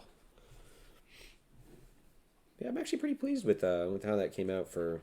Yeah, no, I mean for not painting in 7 years, that's some like phenomenal like painting work right there. He says we don't sell fakes, no big toes, just thumbs. Just thumbs. So, yeah. I give that comment 2 thumbs up.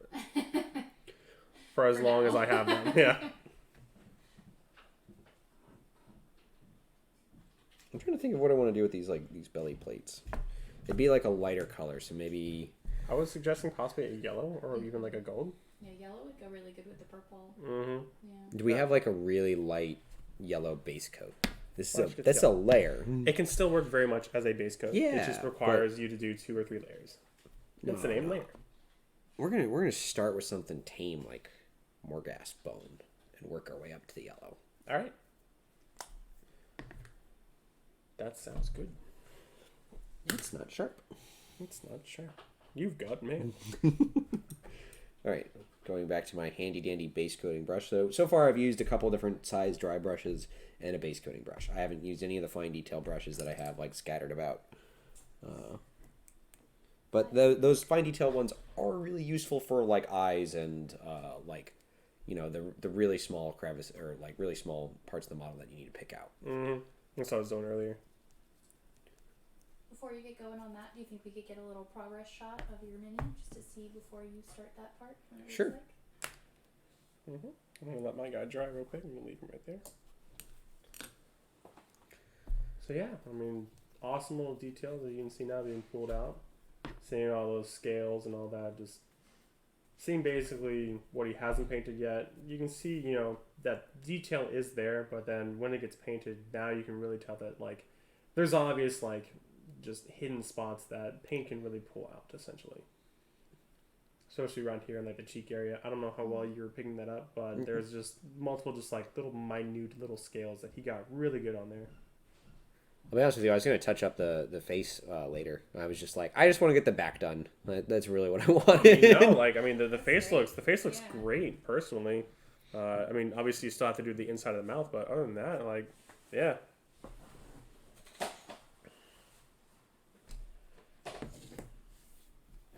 Okay, so we're going to start with a little bit of this.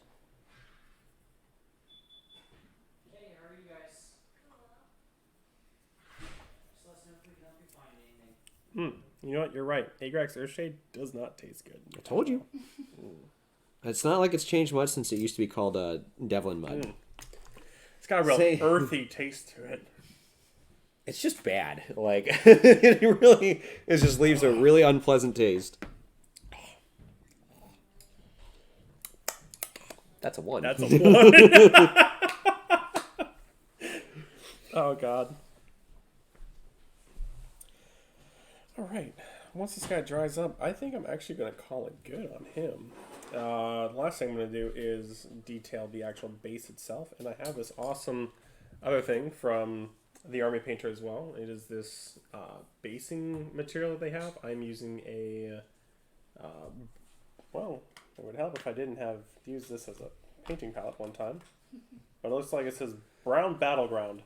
So it's just this kind of like really, really small, fine looking like rocks essentially. Yeah, see, that's the one thing I actually have very little experience with, and maybe we'll save for like another time, just doing like a really good job basing a model. Yes, like so that's something I have very much no experience in, or very little.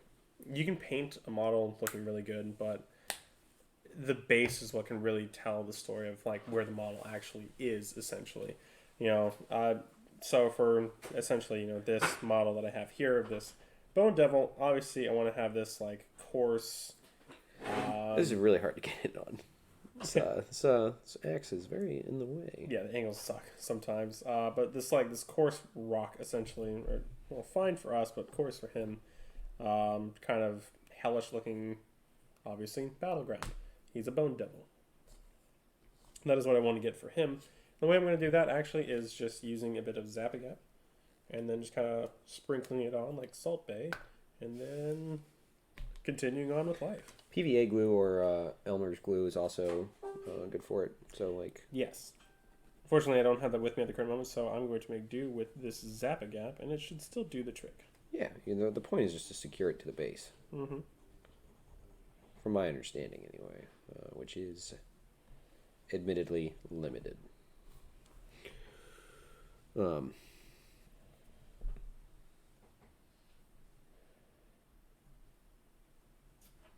comment here from Charles saying, I am torn between P3 and Vallejo. P3 is awesome for pigmentation, density, and viscosity. Vallejo has great pigmentation and comes in a dropper, which is great for practical usage. Yeah, no, the droppers are really like phenomenal. I mean, to get it just like down to like a scientific T essentially of if you're trying to remember like mixing colors essentially, dropper bottles come in like really big handy. Like I try to make this this specific type of green, so I had like 2 drops of yellow with like 3 drops of blue, but I wouldn't know that via like a pot. So droppers are really good for that specific instance. A smaller brush because this is definitely getting annoying. So I'm having a spot of bother trying to get like into this particular spot. So usually just like a smaller tool is handy there. Oh man, this is quite in there. It's very Salt Bay like. It is. Oh no. Uh-oh. Danger, Will Robinson. Yes, be careful when you're working with super glue. Make sure that you don't super glue your hand to the model. Or your hand to your hand. Yeah, I mean, Super glue is a skin bondant, and it will fuse those. So don't do that. Although I'm pretty sure anyone who's assembled models for long enough has definitely done that. Oh, yeah. Just totally not intentionally like, oh, I'm holding this model together. Okay,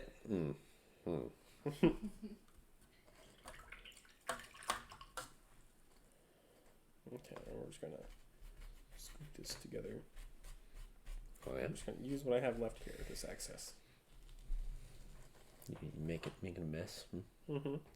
On this nice cutting mat that's very easily cleaned. Yes. That's obviously problematic. Do we sell these giant cutting mats? Don't believe so. We do have the smaller cutting mats. What, smaller ones? Yeah, we can special order those for people if they do want one though. Okay. They're Yeah. available for use in store when people can come to the store. Yes. So Whenever our play space area is open again, by the way, you guys are more than welcome to actually come into the store and paint to your heart's content and show off what you guys are painting. We do love to see our community's work and what they're doing as well. So in the meantime, just show us what you're doing at home as well. Yeah, no, 100%. Like post on our Facebook page, like send us photos and all that. Like we love to see, you guys and what you guys are doing.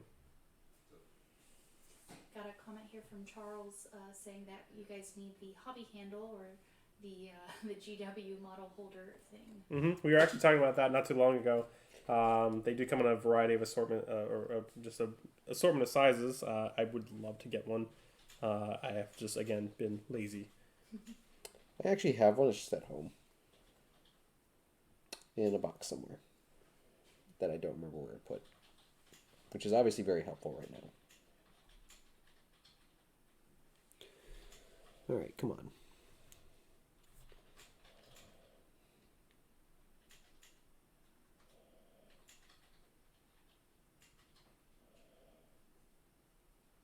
Okay. Okay. Is that all or just okay? Yep, just okay. Okay, I did the thing. It's like, all right, and now I'm going to paint his scales blue. Really? No. Oh. Why would you say that? Why would you lie to me? Because it's fun and easy. You're right. The guy is the person who has a memory problem. Let's tell him something 1 minute and 5 minutes later say something different. I was like, why didn't you file your TPS reports, John? I don't know what that It's is. totally not the forms from Office Space. Oh, again, don't do this. Does not feel good. Not the best feeling in the world. Or maybe it is, and we're just lying to you. Please don't super glue your fingers together. Do not listen to Matt. All right, so we'll let that guy dry off for a little bit. I'm I don't probably know. going to work on some more detail on him and then show him off. Sometimes you just need to let people make mistakes for themselves, John. No. Would we be able to see what the texture looks like on the base now, or? Soon. It is still covered in super glue. I'm gonna let that dry for just like probably another 2 or 3 minutes, and then I would love to show it off for sure.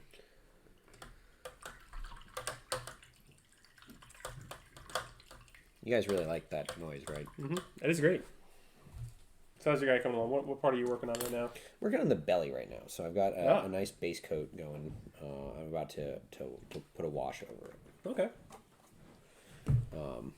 And then I'm going to go back over it really lightly with some yellow. Okay.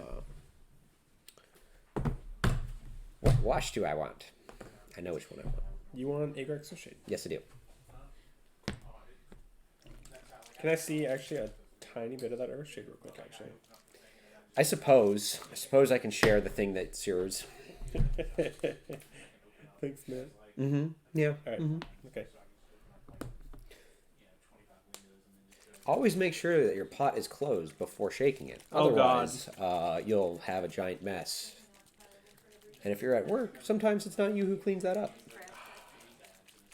I didn't do it, don't worry. Like Making me all sad. something broken magic case? Hey, that wasn't me. You didn't do it, but you cleaned it up. Yeah. Yeah. Oh, man. Those cases. Things are older than I am. Are they? Probably. Steve, how old are our magic cases? They're not that old. They're not? No. Okay. Sure. They're not 20, 24 years old? No, we have one in the other store that's at least 25 years old. Okay. So So that's that one's older than me. It's the best one we have. Oh, God. Well, that's probably why it's lasted 25 years. Okay. Now the fun part of cleaning up the terrain. Let me kind of scoot this a little closer to the table. No, Open this up. don't eat that. Say Yeah, it's don't. so much like pepper, though. No, it's not. Don't put that It's, on your pasta. it is definitely It's definitely not rock. seasoning. It is definitely just really. not really rock ground salt? up rock. No, it's not. No, it's just rock. It's just rock. It's a rock. It's not a boulder. It's a rock. Thank you, everyone. All right, so I think this guy's basically dried up now. See, like that, which I just did, which didn't end up being a problem, but definitely not something you want to do. Shaking a pot with the lid open. So I'm going to be working on just a little bit of smaller bits of detail, but as you can see now, that Agrax Earthshade really pulled out all the detail that you can see now inside of like his ribs, kind of the face region, especially the tail here. You can see all those little bits now kind of popping out, especially inside, leg. All the bones are really starting to pop out, and then as you can see, the kind of like battlefield, like rock that I put down there, kind of giving off a story of where he actually is. It's very much like rocky landscape, basically hell, where bone devils can be usually found. So that's why I did that. No, they're in heck. Oh, that's right. They're in heck. They're in heck and heck. HE double hockey sticks. Gosh. Whoa. I'm not telling you. I've never sworn in my life. You swear? Yeah, sure. Whoa. What? So actually, one of the things I'm probably going to be adding to him now is a technical called Blood for the Blood God. If you don't know what this is, you're wrong. This technical is really great. It basically looks like blood. I have definitely scared my sister this one time, where she thought that I cut off my pinky nail because I just painted over the pinky nail and had a little bit kind of run down, and I was like, ah! And she's like, oh my god! And I was like, I'm just kidding, it's paint. And she punched me. As a sister do. Yes. Lovely, lovely sibling relationships. Okay. So now I'm just gonna put little dots on him where I so please. Add some here in the muscles that he has on his leg. Kind of the way that this technical works, essentially, it gives this kind of wetness feeling or just look to the model itself, kind of giving it this like bloody aspect. That's how the Blood for the Blood God works. So in certain spots where obviously in this one the muscle is kind of protruding out in the legs, I'm very much just going to be like adding little bits of Blood for the Blood God in these areas. Yeah, it was sitting back here. And just kind of making it look a little bit more grotesque.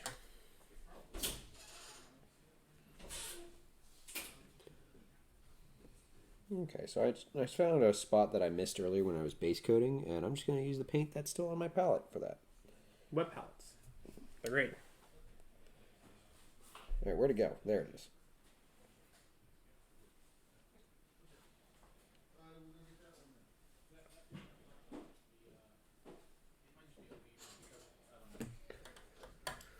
Oh. Well, I got a good basic white on the trim, and now I'm going to do the base and let everything dry for a few minutes, and then I can start cutting the trim pieces.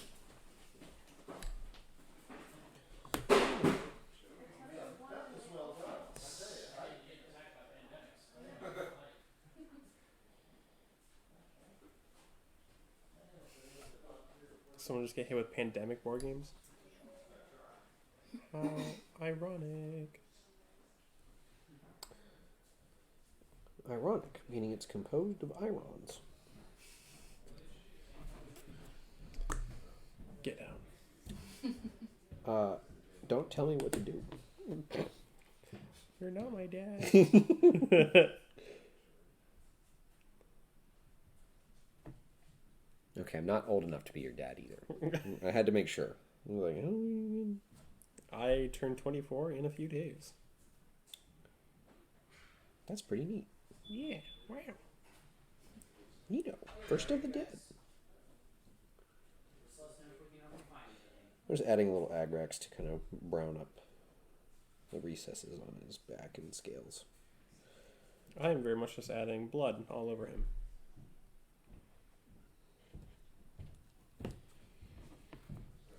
What? Blood. Bloody mess. That was a good Fallout perk. Yeah. Which Fallout was that again? Or was it in all of them? It's probably all of them, because it was in 1 and 2, which are the only ones I actually played. Wow. Yeah, You're old. I liked like the top-down isometric part of Fallout, and then when they moved to actually being like a first-person shooter, I lost interest in it. Yeah, but New Vegas though, it's like hands down the best one. That's what I've heard. It's that it's actually the most faithful to like the like originals. Yeah, because like there's like 1,000 different endings, and like the story changes up like basically, every time you play, and like the amount of side quests and all that very much vary from all the other versions of Fallout. Essentially, I don't know. Have you ever played Fallout, Megan? I have not. Really? No. Not your cup of tea. Yeah, I just worry about games like that and getting sucked in and never getting out again. Like I need something that has a very play it and then be done with it. That's fair. Yeah. Then again, I just got Animal Crossing, so I'm make an exception for that one. Make an exception. Make no exceptions. I just got sucked back into Hollow Knight, and I just started again. And I was just like, this is a bad idea, but we're gonna do it. I'm getting sucked back into City Skylines, which that one's going to be taking up a lot of my time. Because I like to make a city look really nice and clean and comfortable. And then it all goes to crap because people don't know how to drive on the streets, and instead of using the 4 lanes that I give them, they only all use 1. I'm just like, thanks, AI, you're awesome.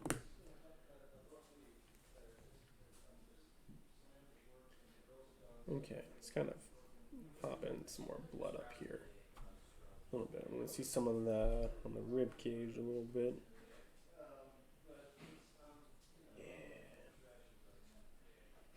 Yeah, there we go.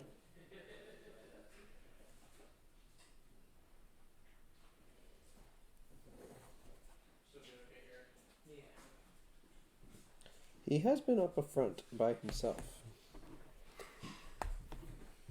We have trained him wrong on purpose. Anyone start to be paint order again? Not recently, no. I think I was just. Are you sure about that? Did you do it? No. Are you sure about that? No, but then again, you know. It's like, I suppose it's possible. Oh, Gad. Hello. I suppose.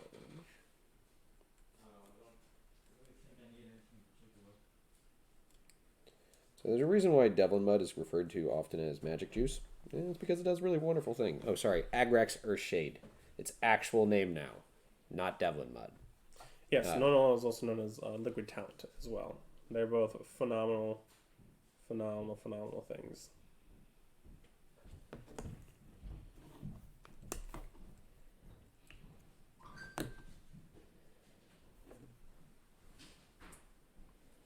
Okay. I think I've got him just about as bloodied up as I want him to.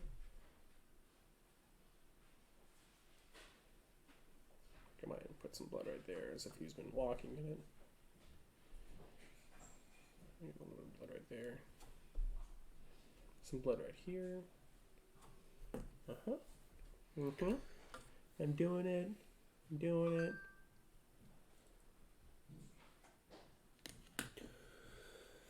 And now for the hard part.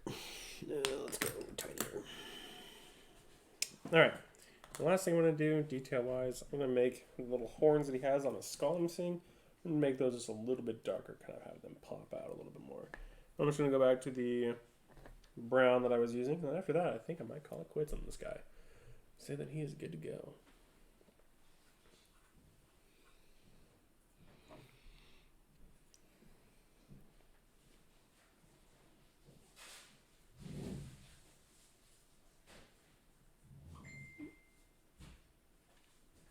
Depth perception, don't fail me now. Oh, story of my life. There we go.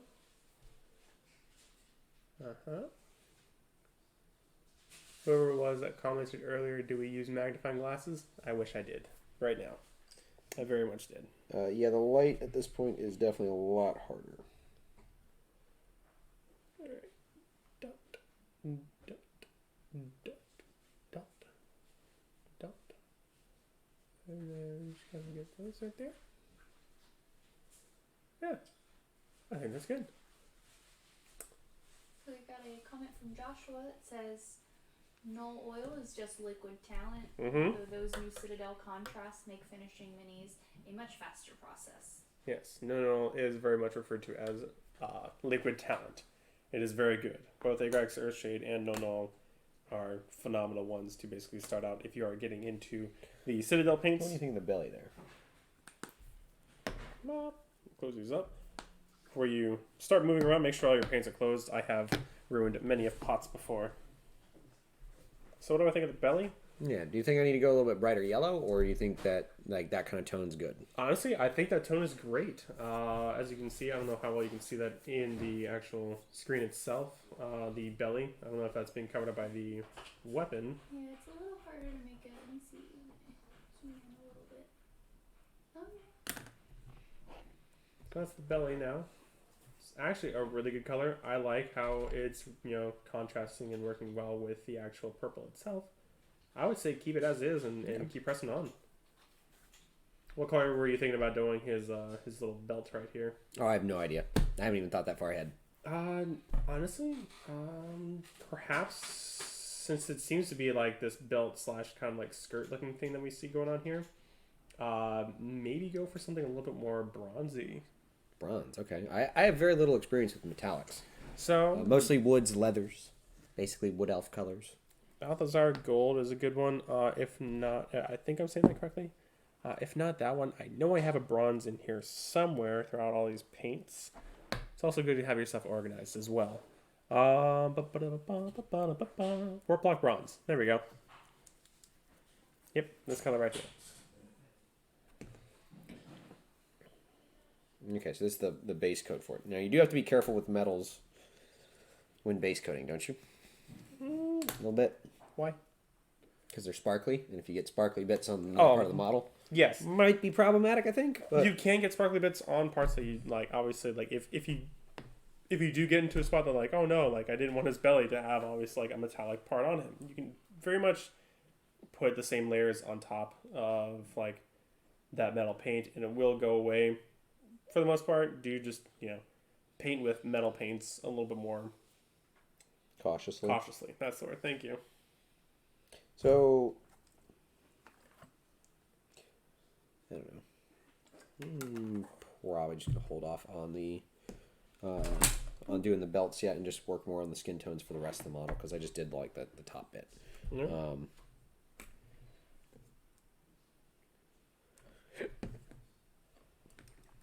Where's the paintbrush? All right, I'm almost done. I'm going to just finish up one last little bit. Let's see right here. So, have you done any metallics on there, or is it all non-metallics? It is all non-metallics on this one. May I take a look? Yeah, sure. Okay, so it's got some blood on it. That is actually a really good texture for that. That works really well. Ooh. I'm going to be fixing up his wing, as you can see right there. It didn't really blend that well on this part. But that is okay. We can fix that. A little bit of some TLC. I think it was... Yeah. Swimming skull that I used. So Charles commented, base coat dark brown, a burnt umber, then apply the Retributor armor over that. Okay. For the... He was probably talking about doing like a metallic for like the color we mentioned. Were you talking about Mr. Charles, you said? Mm-hmm.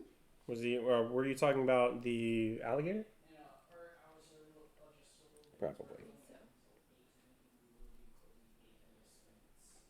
So that's a pretty good illustration of what I started with versus like what the top looks like now. Mm-hmm. I'll put that here in the camera here in just a second. Just trying to I definitely went over it with the Agrax to darken it a bit, but I'll probably go back over it with another light dry brush on the top. So this is the first color you started with? Yeah, that was the base coat on the leg. Again, this is what it looks like now, but that is what he started with. Is that really bright purple. As you can see, over time of layering up and then putting on your shade and then putting on the dry brush, essentially now it's pulled out just this regular purple and then put in all this magnificent detail that you're seeing now. Really is great. Citadel does a really good job with their paints. Okay. So I think I'm going to call it quits on this guy and say that he's good to go. He said for the gold parts you were talking about. Okay. That's what he was referring to. Okay. So yeah, the metallic armor part. So looking in this now, I would say this guy is basically done. So as you can see, I've added a lot of bloody bits to him, or just where the muscle was, kind of putting in a lot of that blood for the blood god to kind of put in just that little bit of extra just detail. Kind of pulled it up a little bit into the rib cage itself, a little bit on his like stinger, as if he just kind of pierced someone with it. Yeah, as you can see, the detail really comes out, especially once you start doing the dry brushing and the shading. I don't think I actually did a whole lot of dry brushing on him. Didn't really need it too much. It was mainly just the actual shading for him that really needed to get done. After that, basically, the detail that I ended up doing was mainly just the wings that you see here that are blend painted in, going from a tan to a brown to a black. But yeah, this is the Bone Devil, and this is my recreation of him. And then has a nice little rocky base to him, so now he's all good to go. So yeah, that is my painting. That is my miniature. But yeah. Right here?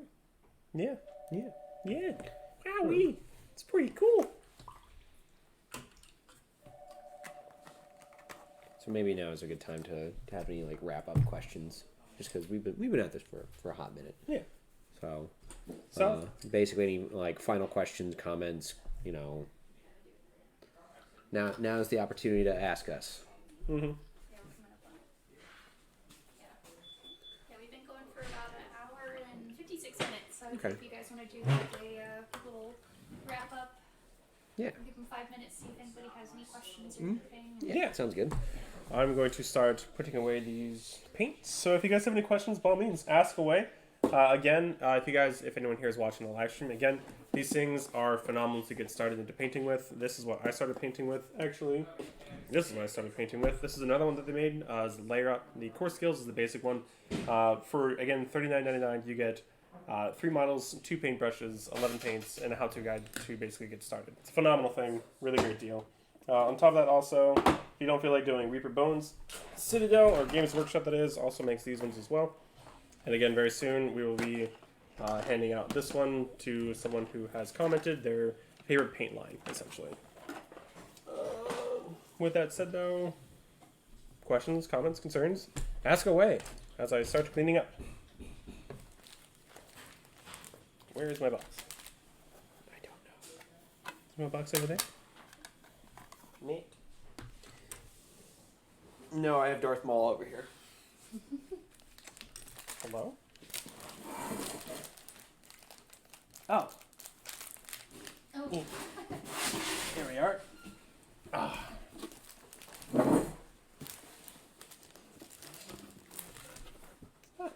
That's where the paintbrush is.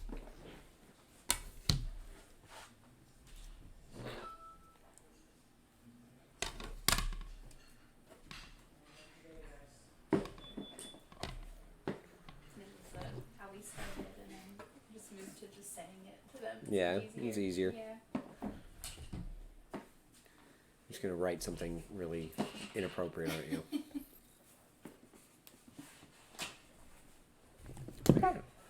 Where? That's pretty neat.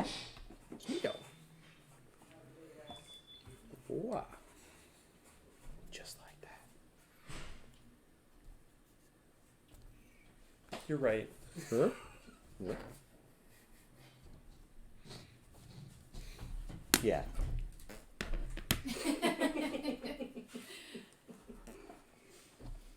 Pudding. We have fun here. We have fun here at Atlantis Games and Comics.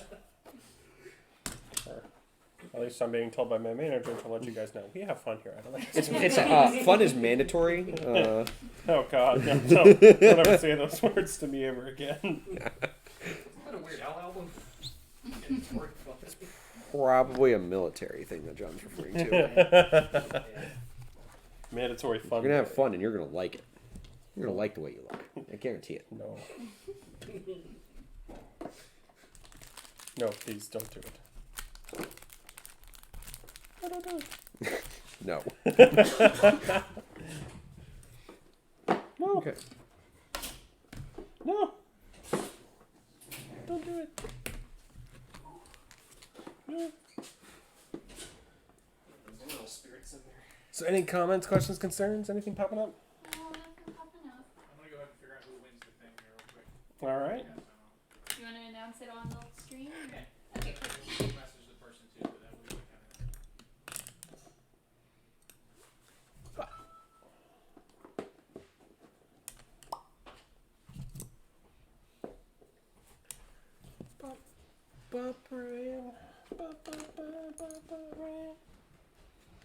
So what was everybody's favorite part about painting their mini?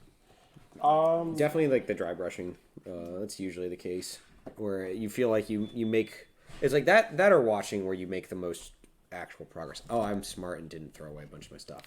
Good.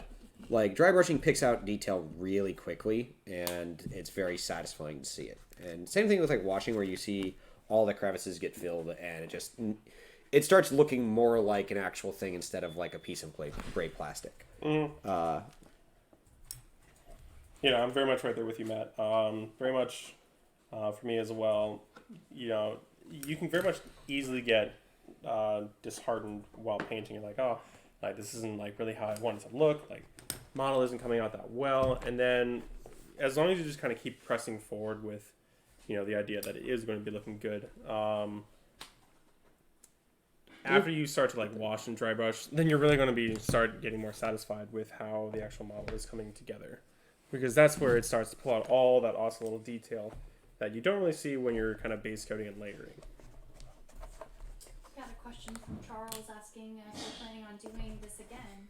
Yeah, I would mean, love to. Definitely. basically, if people want it, definitely just comment that, hey, I really enjoyed that. I would really like to see it again, and it's something we'll definitely do. Share the live stream also. Yeah. So if you have any other ideas for streams that we could do, definitely let us know. Mm-hmm.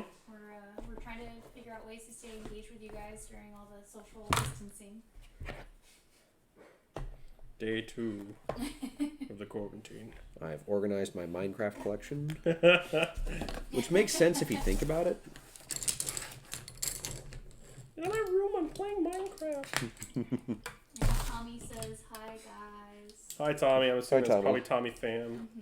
Hi, Tommy. He said he told you to paint faster. I did. I'm already done. Where you We're at? done. Look. Done. Hey, that That hurts my feelings. Could really definitely don't have just, could all. harp on Tommy right now, but I won't. Don't do that. I'll leave him alone. You're spared for now. You know what you've done.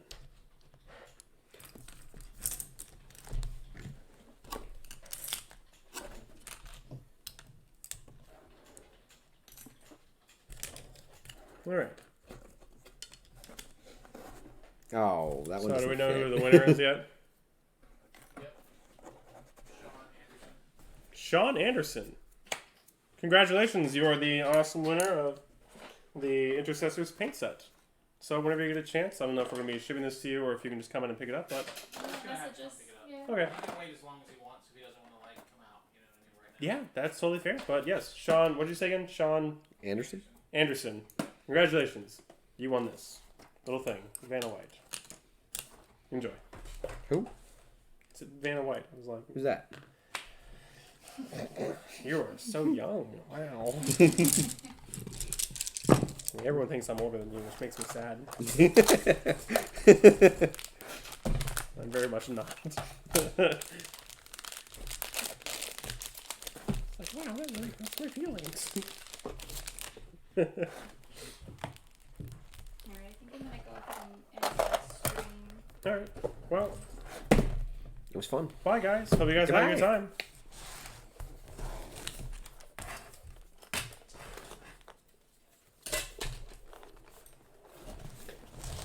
This thing's awesome. Yeah.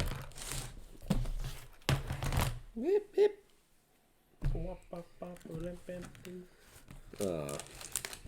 I was on the fence about it, and then it was just like, actually useful. He came out a little bit better than I was hoping. Yours came out phenomenal.